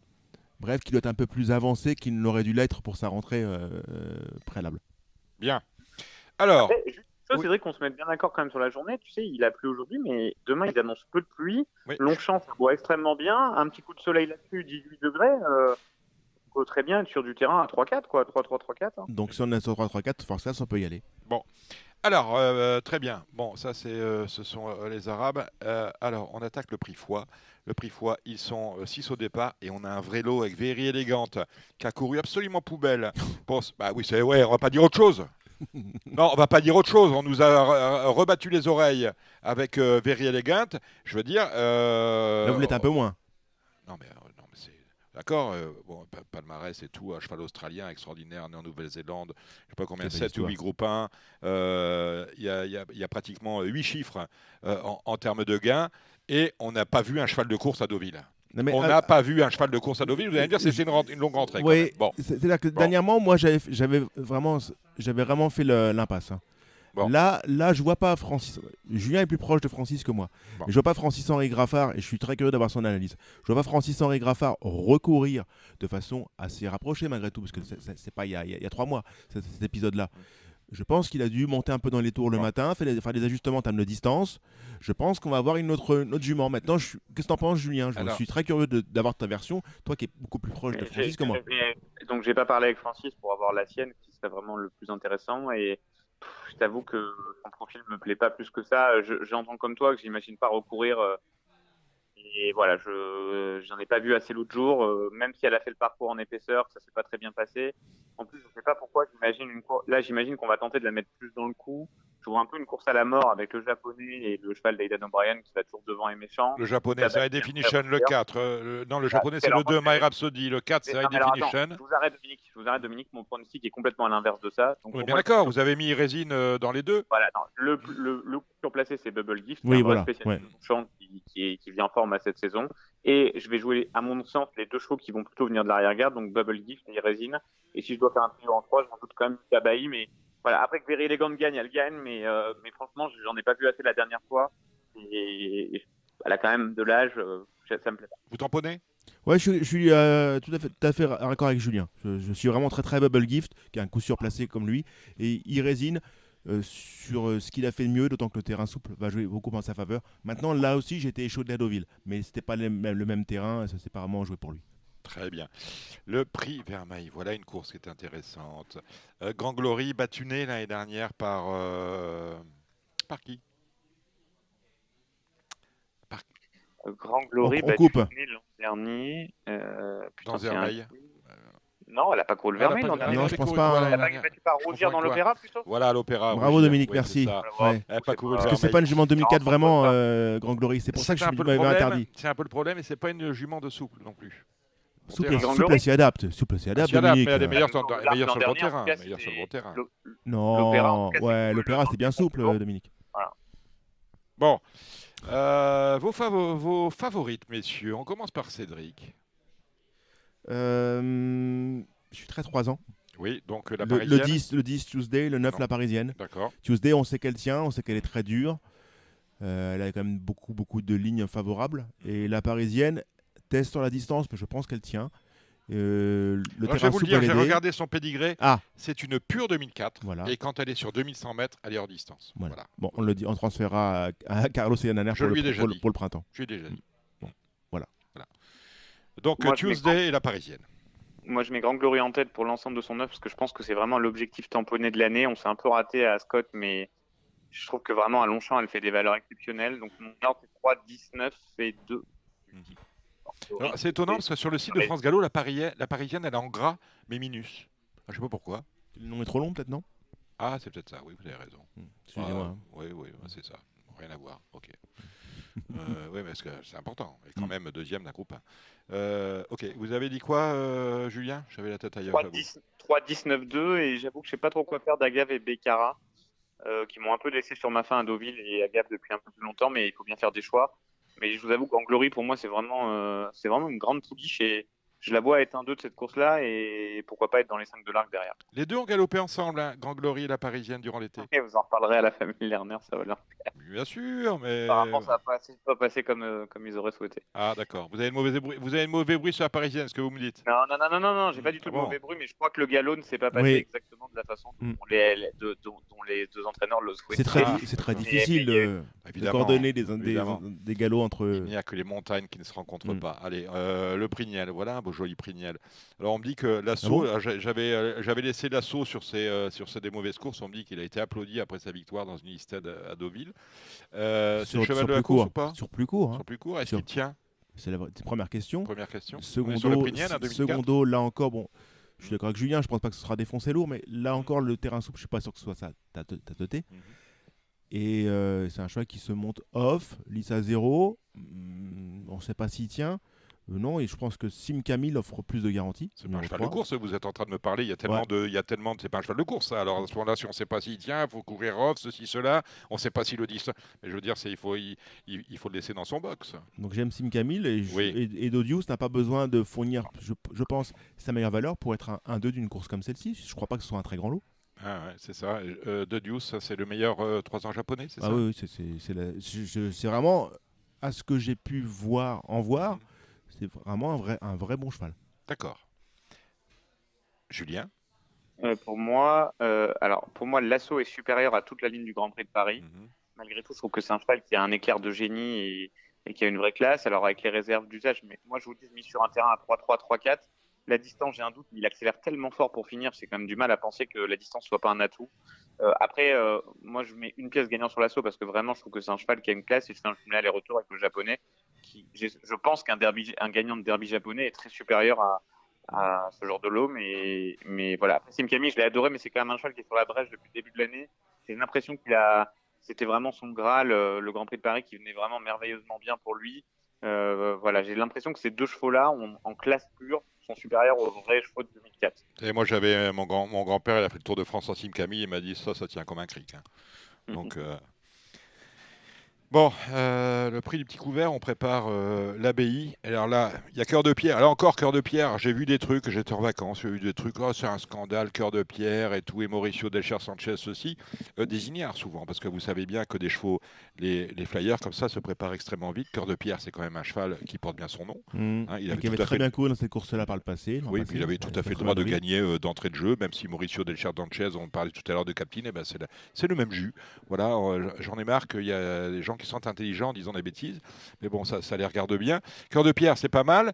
Et puis on a Boutemont quand même qui a agréablement surpris tout son monde à Deauville. Pour moi, ce serait assez 4, mais je sais, mon cher Julien, que vous avez mieux.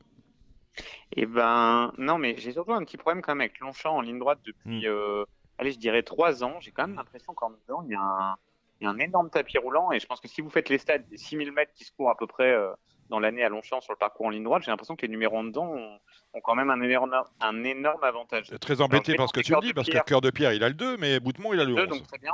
Bah, voilà, Boutemont, en plus, est-ce que c'est un vrai 1000 mètres? En fait, ces chevaux qui ont une espèce de vitesse de base énorme, donc ils se servent sur leur entre guillemets vraie distance. Quand on les raccourcit parfois, en fait, ils ont oublié de s'oxygéner et ça va un cran au-dessus.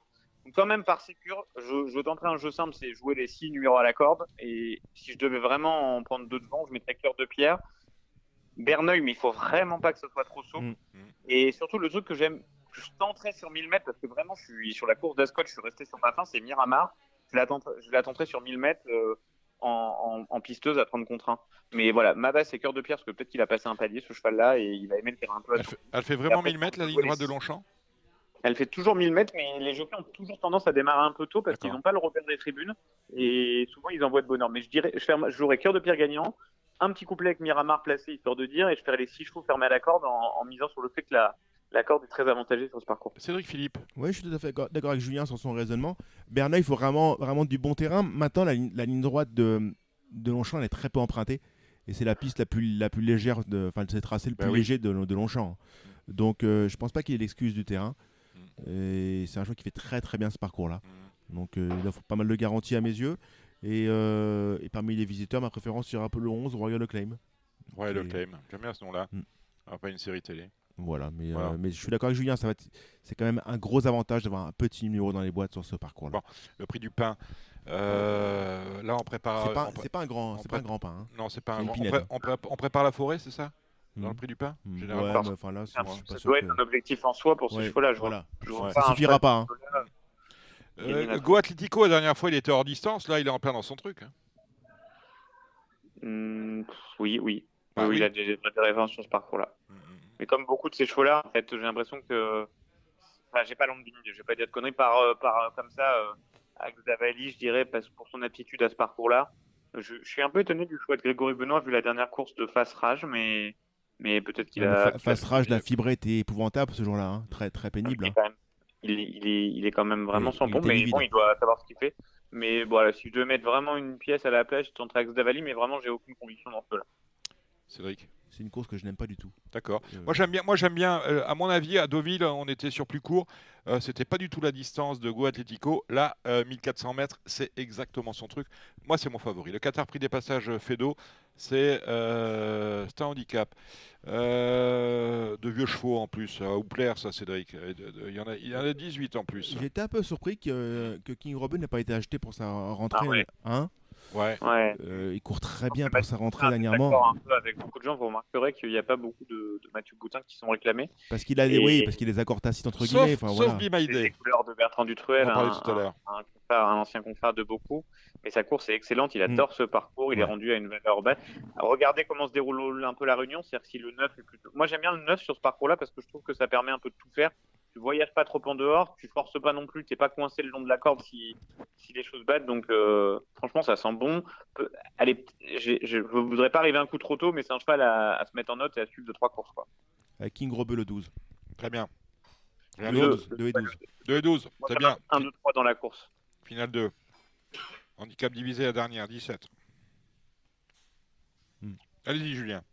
Dans la dernière, on a un bout justement de notre pouliche dans l'écurie de groupe. Moi, je suis très confiant. Lovely Angel qui truste les deuxièmes places une à une. Elle a un petit poil, elle 10 à la corde. Voilà. Elle s'est quand même beaucoup donné la semaine dernière parce qu'elle a lutté jusqu'au bout. Mais je trouve qu'à 51,5 kg dans ce lot où il sort d'un linéaire. Alors j'ai un problème, j'ai un cheval que je sens très bien, mais regardez bien la cote parce que souvent il baisse en fin de parcours, c'est le 17. Mais alors écrasé de 2,5, je n'ai jamais vu un engagement aussi étonnant, alors qu'aujourd'hui il y avait un 1300 mètres à Saint-Cloud qui a été divisé en 2 épreuves, ce qui lui aurait convenu comme un gant. Là on court, je rappelle pour ceux qui ne savent pas ce que ça veut dire d'être écrasé. C'est quand tu portes plus que ton exactement. poids. Le cheval aurait dû porter 47 kg. Donc là on ne peut pas monter à 47. On l'amène à 51, mais pour moi il avait gros de marge, donc il sera sûrement à belle cote. Donc il est écrasé lui libre, oui. Ouais, il y a un cheval qui me surprend, je sais pas trop ce qu'il fait là, c'est le cheval de Yann Barbero qui a rien montré pour sa course de rentrée, mais c'est pas le genre de Yann de garder un cheval comme ça à 4 ans, donc j'imagine qu'à un moment ou l'autre, il va falloir le suivre. Alors c'est quel numéro ça? C'est le 7 jumelé. Alors le cheval de Yann Barbero c'est le 7, mais j'avoue que j'ai rien vu pour sa course de rentrée, c'est un cheval à se noter sur les tablettes, et puis il y a Arco Grandet qui fait absolument toutes ses courses depuis 10 courses, qui est arrivé à sa zone de compétence, mais voilà. Je vais faire un 204 8 et 12 moi, Arco Grandet et voilà. Ah, 8 et 12, ah oui, le 2 sur 4 déclave ça. Voilà, les deux chevaux qui ressortent jamais les 4 premiers, voilà. C'est bien. Tu vas sortir les deux. Je vais réussir à mettre un 5e. Rapidement, messieurs, parce que l'émission va être longue. Vous savez qu'on l'a consacrée aux grandes dames de certains. Je le regrette, mais ça me faisait plaisir, puis ça méritait. La disparition d'Elisabeth II. On a regardé samedi Mont-de-Marsan et Chantilly, les chevaux les uns et les autres. Heureusement. On y va. On parle Mont-de-Marsan, Cédric. Vas-y. Tiens, un mot par rapport à ça. Il faut quand même arrêter à un moment donné de faire 2 réunions qui jouent sur la même clientèle en même temps.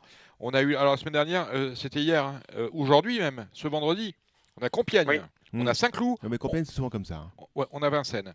Là, on a Chantilly en même temps que Vincennes. Et on me dit, à vérifier, parce que je ne l'ai pas fait, que les 48 heures de l'obstacle, on aura Vincennes en même temps. Vincennes en même temps. Oui. Alors, je veux dire, ils font ce qu'ils veulent, les dirigeants. Ils peuvent nous mettre le quintet à 18h20. Voilà, à 18h20. À 18h20. C'est quoi votre problème exactement, là, Dominique? J'ai pas compris. Mon problème, c'est que quand tu travailles sur à creuser de clientèle, tu ne mets pas 2 hippodromes parisiens en même temps. Si tu veux, j'étais à Mêlée-du-Maine mercredi, il n'y avait pas course à Laval en même temps. Tu vois, tu comprends ce que je veux te dire? J'ai bien compris. Là, on nous met Chantilly, Vincennes, Auteuil, Vincennes. Non, pas en même temps. Fais-moi une nocturne à Vincennes. Hier, on avait jeudi Vincennes et on était où hier? On était à Longchamp. C'est-à-dire qu'on met Longchamp en concurrence avec Vincennes. On était 50 à Longchamp, on devait être une quarantaine à Vincennes. Les 100 de la population en semaine parisienne, vous auriez été 80 au lieu de 50. Je pense que c'est pas exactement comme ça que je regarderais le truc si j'étais vous, mais je comprends. En tout cas. Après, sur les horaires, il faudra en parler quand même et mettre ça sur la table. L'horaire du quintet, le quintet se casse la gueule. Il se casse la gueule. Un jour, il va tellement se casser la gueule qu'on ne pourra pas le remonter. Il y a urgence, il y a le feu à la maison. Tout le monde regarde ailleurs. Tout le monde regarde ailleurs. Et on a détraqué les parieurs pendant l'été à mettre des quintets à 18h. C'est quand même assez simple. Non mais Dominique, non mais je veux dire, 18h c'est trop tôt, 20h15 c'est trop tard. Il est parti de là-bas. Qui? Julien. Oui. Vous dites ça à Julien, il est parti de là-bas. Moi, ce que on j'aimerais. a déjà parlé avec lui, même quand il était au PMU. Ce que j'aimerais, c'est que Julien, de son expérience professionnelle au PMU, quel regard il porte de cette expérience? Qu'est-ce qu'il a pu faire changer comme ligne? Qu'est-ce qui reste comme chantier? Déjà, on a des pics 5 à 10 et à 11. Merci Julien. Ça, je veux dire. Ça, il faut quand même arrêter de prendre les gens pour des cons, de nous mettre des pics 5 où ils sont 10 ou 11, où il n'y a plus à choisir mais à éliminer. Je veux dire, c'est. Vous avez eu sur un 25 de valeur. Vous voyez, déjà, mon empreinte est partie sur un 25 et moins. Non, mais non. Donc, je veux dire, tu n'as pas le droit de proposer un jeu où il faut trouver les 5 premiers sans notion. Dominique, vous voulez monopoliser le micro? Non, allez-y, j'écoute. Donc, juste pour répondre à Cédric, sur l'histoire de Vincennes, on a un certain nombre de réunions vis-à-vis des programmes que vous devez placer. Donc, alors lundi, vous avez l'obligation des Trois Glorieuses. Vous n'allez pas mettre Vincennes contre les Trois Glorieuses. Vous voulez vos bons pilotes là. Mardi, il y a une nocturne classique. Mercredi, vendredi, c'est GNT, donc c'est pas possible. Vendredi, il y a Nocturne, samedi, il y a la réunion classique. Il faut 3 Vincennes cette semaine-là pour taper dans le programme. Malheureusement, ça a été fait comme ça. Donc, il y a sûrement c'est ce qu'on faisait en groupe au quotidien. Il y a des améliorations. Aujourd'hui, par exemple, vous pouvez vous plaindre aussi. Vous avez d'abord tout le galop qui commence, puis vous avez trop contre trop. Par exemple, les Sables d'Olonne ne veulent pas courir midi 16h parce qu'ils estiment qu'ils ont un rôle vis-à-vis des estivants. Alors là, on est un peu sorti des estivants, mais qu'ils ont un rôle de drainer du public, donc ils veulent pas courir le soir. Donc c'est, comme dit Cédric, c'est beaucoup le rôle de l'optimisation, c'est de savoir délivrer un produit au parieur à peu près convenable, tout en gardant aux sociopros leurs obligations, c'est-à-dire que les jeunes chevaux courent à peu près au début de réunion, les vieux chevaux en fin de réunion, tout en satisfaisant des présidents d'hippodromes et des sociétés pour arriver à drainer du public. À un moment, c'est le cas des hippodromes marins ou des hippodromes nocturnes. Tout ça est un équilibre très fragile sur lequel il faut travailler en permanence. Et j'espère que tout ira vers de l'amélioration. Mais je me suis arraché le peu de cheveux qui me restaient justement pour des choses comme ça. Et je comprends tout à fait votre courroux pour le quintet cet été. On se rend compte que le quintet, plus tard le soir, est beaucoup plus intéressant pour les enjeux. Néanmoins, quand vous arrivez dans la période d'hiver, vous ne pouvez pas courir après 16h30, notamment à Cannes-sur-Mer à Pau. Donc, vous ne pouvez pas dire que c'est quintet toute l'année à 18h. C'est un truc à tirer les chevaux, mais je comprends tout à fait votre courroux et c'est pas facile de trouver des solutions à la fois satisfaisantes pour tous les gens et les parieurs et les gens qui déplacent les chevaux sur les champs de course. Bon, quel regard portes-tu de ton expérience professionnelle au PMU alors ?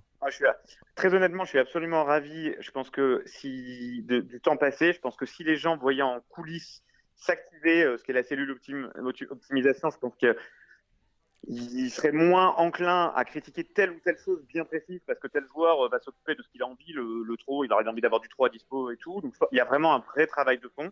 C'est pas simple de trouver l'équilibre parfait. Maintenant, moi, je pense qu'il faut vraiment séparer deux choses, c'est-à-dire que il y a les courses qu'on va présenter à un public premium pour le flambeau, comme tu dis Cédric, pour reprendre ton expression, c'est-à-dire en gros 24 à 32 courses françaises qu'on doit essayer de créer, qui doivent satisfaire le parieur. Et après, il y a ce que j'appelle des hippodromes capables de drainer un public de passionnés, de connaisseurs qui vont possiblement devenir des propriétaires. Je te donne un exemple, Cran, les hippodromes marins qui abourent l'été. Et ça, par contre, c'est des choses qu'on s'oblige à mettre en premium une fois que les PMU sont fermés et tout, qui vont pas forcément drainer des enjeux, mais qui ont tout à fait leur droit d'exister. Donc, il faut arriver à faire cohabiter tout ce monde-là et tirer à la fois les enjeux vers le haut. Mais c'est vrai que les enjeux, c'est midi 20h, quoi. Dès que vous commencez à passer 20h, les PMU sont fermés et vous pouvez pas vendre du pari à 100% à un moment où les PMU sont fermés, quoi. Donc voilà. Mais il faut arriver à donner. C'est-à-dire que si vous demandez à un hippodrome de courir le mardi à midi, c'est évident qu'il va pas pouvoir drainer de clients de monde sur son hippodrome. Donc il faut arriver à lui donner une récompense par ailleurs parce que lui, il va drainer de l'enjeu, il va servir quelque part l'institution.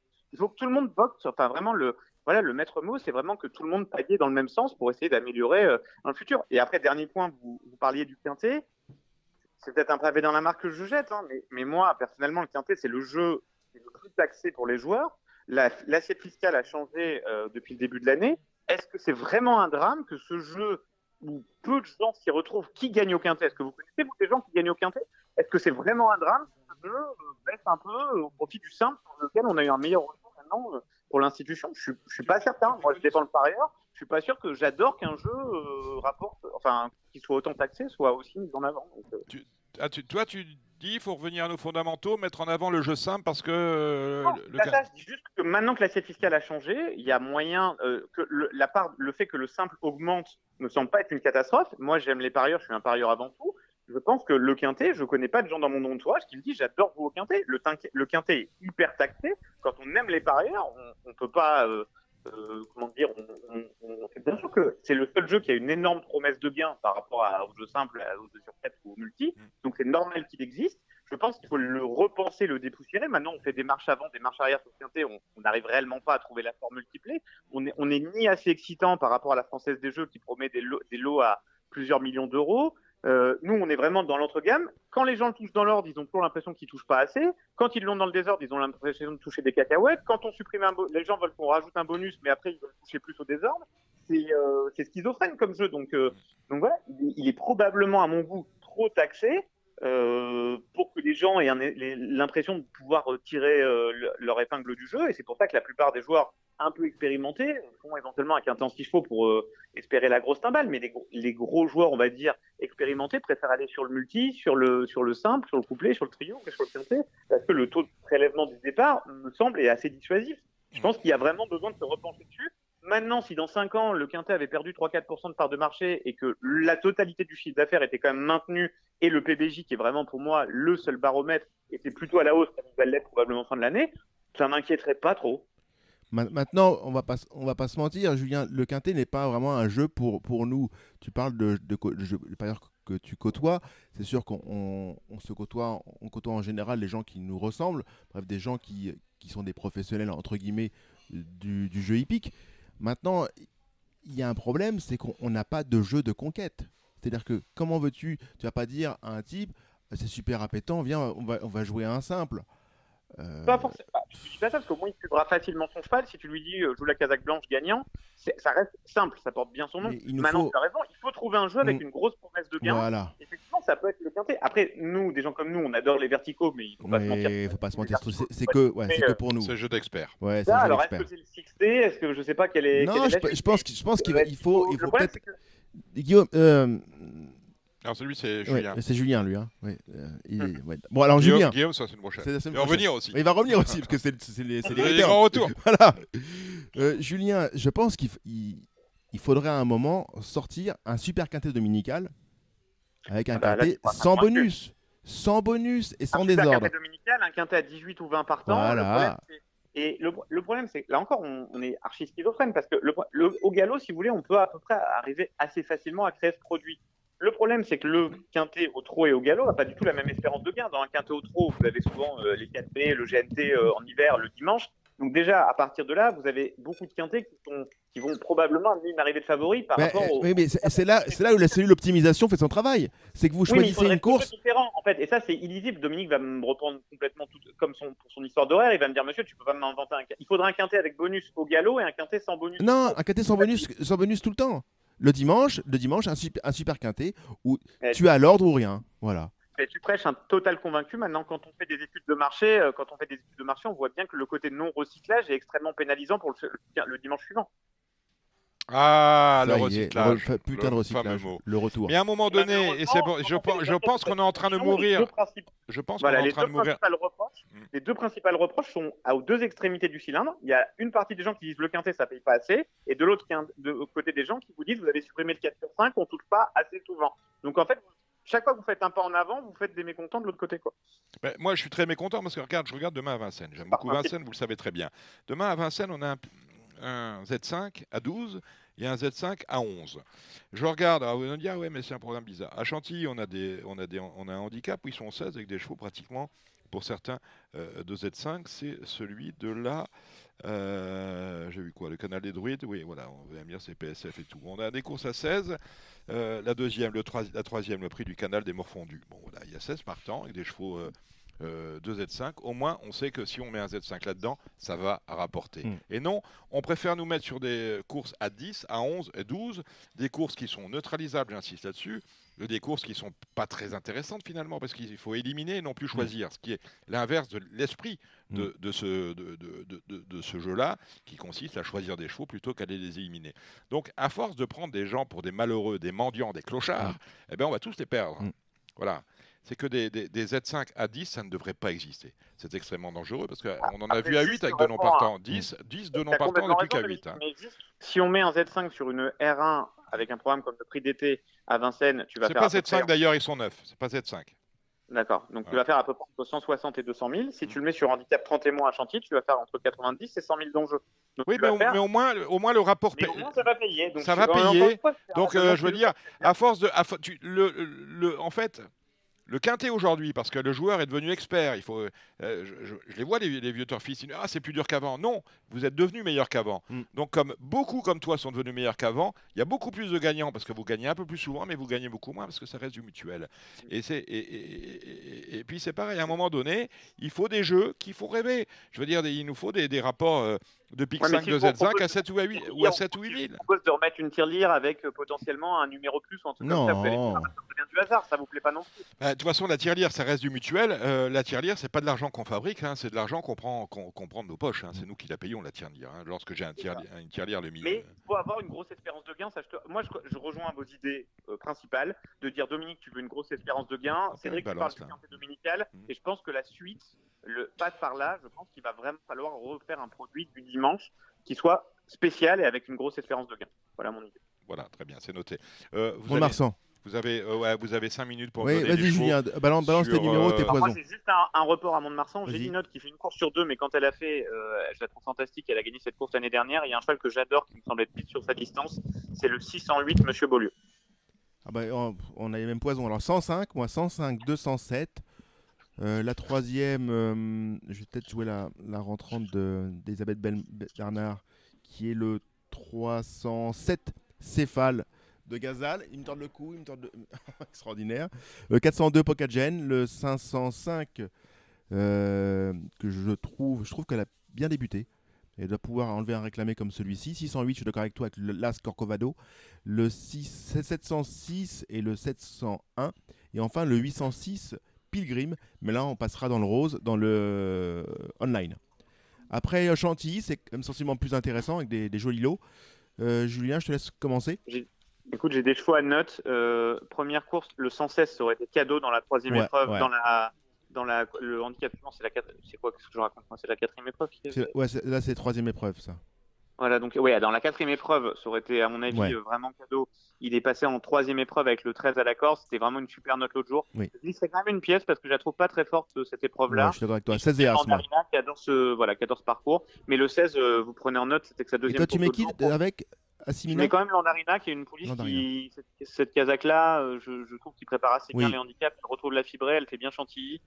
Bon, c'est peut-être un truc à prendre à plusieurs coups, mais vraiment, Itsona, je pense qu'il y a une vraie marge. Je suis d'accord avec toi. Du troisième bout de tableau, on s'est un peu pas passé loin du. Je pense qu'on a vu la même course, donc on va avoir une même note dans la même réunion. 16-10 As pour l'instant, un deuxième, 202 un point d'appui. Voilà, je suis d'accord. Les chevaux d'Henri, Réminis, c'est un cheval qui a tout montré, donc il peut être 3-4e sur le métier. Fallet, c'est sûrement pas mal, mais j'ai pas senti Henri sûr de son fait, même si c'est un fils d'Aljora. Je pense que on va bien débuter, mais qu'il y aura sûrement une montée possible. La troisième, pas si facile. Kings of Swiss, le numéro 12. Ouais. Moi, j'ai adoré Welcome Moon l'autre jour. Je sais pas s'il n'est pas meilleur un peu sur gazon, mais l'autre jour, il a tapé dans un mur sur tout le monde. Tout à fait. Pareil, coup de fusil en 2 coups. Et sur la PSF, avec l'As à la corde, qu'elle n'a pas eu depuis longtemps, Dream for All qui a gagné la course avec Ludovic Rovis, qui a dû faire un bon galop entre les deux. Vrai spécialiste de Chantilly, bon numéro depuis longtemps. Je pense que c'est pas mal. Mais Welcome Moon, j'adore. Hein. Ouais, Welcome Moon, c'est juste, j'ai un doute. PSF, l'autre jour, il n'a pas couru, mais comme souvent sur PSF, c'est dur de savoir. Enfin, il avait belle action. Hein. Magnifique action. Ah ouais. Magnifique action. Et après, tu sais, quand tu prends un mur à 300 mètres du poteau et que tu n'as pas vraiment l'occasion de voir le cheval déplier jusqu'au bout. Ouais, mais à chaque reprise de Rennes, tu sentais qu'il rebondissait sur le mort. Ouais, mais je dis juste aux gens, si on se rate ce coup-là. On peut s'abonner à un vrai coef. La quatrième, c'est une belle course technique, ça, pour le flambe. Ouais, technique, ouais. Alors, à mon avis, tu es d'accord avec moi sur le fait que Chirine fait leader? Oui, je me suis renseigné. Je te le confirme. Donc, il peut aussi garder la 4 quand même, malgré tout. Elle peut garder la 4, mais c'est quand même une information. Oui, bien sûr. Non, mais c'est-à-dire que ça donne envie de le reculer par rapport à Marc Stroman, voilà. qui à peu près l'autre jour. Tout à fait. Mais comment jouer là? Enfin, c'est-à-dire que moi, pour moi, il y a des chevaux qui n'ont pas de chance. Je pense que... Non, je te contre, le 7 peut 4e. Le 7 peut 4e, j'aime beaucoup le 7. L'autre jour... Annonce la combi, on va jouer dans ta main. Annonce la combinaison. Alors, je pense que Kalina va gagner de 4, j'espère, pour son entourage, parce qu'elle a quand même fait très forte impression dans un lot que tout le monde a répété. Donc le 4. Après, il y a la Lucas, on ne sait pas si c'est l'ancienne Lucas qui arrivait chez Carlos Hernana depuis une dizaine de jours. Elle n'a pas battu un grand lot, mais elle ne les a pas regardés. Donc As on l'a mis au champ libre en deuxième, As 3 en deuxième et troisième ligne, donc au champ libre. As et en quatrième position, on met le 2. 4-7 Ouais. 2-7-8, je veux dire. 2-7-8. 2-7-8. Bon, vous avez compris. Voilà, après... Ça fait 6 €. Et on peut être remboursé quand même. Ah oui, ça va aller. Bon, ok. La 5, j'avais des gros bruits sur l'As la dernière fois, mais qui m'a vraiment laissé là. Ah, elle s'est rendue pour finir. Waouh. Ouais, mais c'est pas une vraie 12 à ton avis, ou à monter un peu moins allant en partant. Mais en plus, Jean-Claude et André, c'est vraiment 2 entraîneurs que j'adore, qui sont des champions, mais c'est pas leur sport pour les courses de sprinter, je trouve. J'ai du mal, je trouve que c'est pas un grand lot. Il y a cette inédit dont je connais pas le niveau, alors c'est vrai que je serais bien impasse sur celle-là. Ouais, moi pareil, cadeau. La 6e. La 6e, je crois un peu un doublé d'Indian Pacific. J'aime bien aussi. J'oppose les 2 chevaux du haut qui sont des vrais spécialistes du parcours AC2, Man et Jucifer. Il y a un cheval qu'il faut commencer à suivre, c'est César Palace. Il a tiré malheureusement le 17 à la corde. voilà. Mais regardez, pareil, dans cette maison, il faut regarder les prises un peu de dernière minute. Souvent, c'est des clients anglais qui aiment bien mettre leurs pièces à la fin. Et suivez. Mais il joue pas durant la course, là, parce que Dominique fait des gros yeux, là. Non. La 7e, le prix des Aigles. Je le sens comment? Et sur ce qu'on a vu aujourd'hui, Voilà, Rajapour, elle a quand même d'être une base absolue. Ouais. Et après, je sais pas quoi faire du Collery contre Maxime. Ça doit quand même mettre plus ou moins un signe que Maxime le montre. Bien sûr. Mais ça vaut rien cette course. Enfin, Non, ça vaut rien. Si c'est AC2, on a perdu, quoi. C'est ça. Et ça risque d'être AC2. Monsieur Boris, c'est quand même propre. Ce qu'il a fait l'autre jour dans une course de chevaux ayant couru. Parce que contre Escarbagnac, ça n'a pas fait sa valeur à Longchamp, c'est sûr. Mais je pense que celle-là, je l'avais trouvé aussi au malin. Bon, la 8e, d'étonner que tu as vu Itzonos, tu as vu autre chose aussi. Non, écoute, j'ai pas tout vu, mais j'ai vu Quiz Evolution et Alpha Kitnos. Voilà, Alpha Kitnos, toujours c'est très très bien. Ah oui, Donc, tu vois que j'ai vu quand même, je suis pas complètement. Voilà, Alpha Kitnos pour moi c'est. On a mis Maxime en plus en bas de la 4e. Ouais, pour moi c'est un pari. Voilà. Après, ça fait plusieurs fois que ce cheval-là, je trouve qu'il quand même quand ça doit aller, ça va pas. Il est revenu chez Adrien. Il a couru qu'une fois pour Adrien. La dernière fois, on pouvait pas revenir. On a pris 2 bouchons dans la ligne droite. On a fini dans une belle action, ça me plaît. 9e, le prix de l'Express. Je mettrais bien Wayne aussi dans oui, il fait très bien le parcours. Mais je trouve que c'est vraiment sa course, quoi. L'Express, on fait très vite parce que M. Cornet est très énervé. 12 Blueberry pour moi. L'Express, c'est la course de 900 mètres, là. 800 mètres, il y a 4 800 mètres, gagné 2 fois. Malheureusement, il y a 4 chevaux qui vont se prendre, à mon avis, qui vont se battre pour la tête. C'est Gamgoum, Kutsunakos, Dergro et il y en a un autre. Et donc, du coup, moi, je suis d'accord avec toi. Blueberry, c'est l'engagement, à mon avis, bien temporaire. Allez, la 10. Dans leur patte en ligne droite. La 10. Et la 10. Le 4, Never Give Away. J'adore cette course. Tu vois quoi, toi? Tu mets qui, le 7? Ouais, le 4, Never Give Away. Never Give Away, oui, moi aussi, c'est ça. J'ai compris le 7 qui peut away. Donc, non, moi, Never Give Away, c'est ma base. Et j'aime bien Ramsio derrière. J'aime bien un cheval. C'est Wild Gypsy Boy, le 6. Et j'ai gardé quand même l'As pour un jeu. En fait. Ouais, qui fait bien la surface. Mais par contre, Never Give Away, pour moi, c'est celui de la Réunion. Ouais, c'est le mot de la fin pour Cédric. Non, c'est bon, c'était terminé. Écoutez, Julien, merci pour venir la semaine prochaine. Avec grand plaisir. Pour redonner résident. Merci Cédric Philippe de Paris Turf.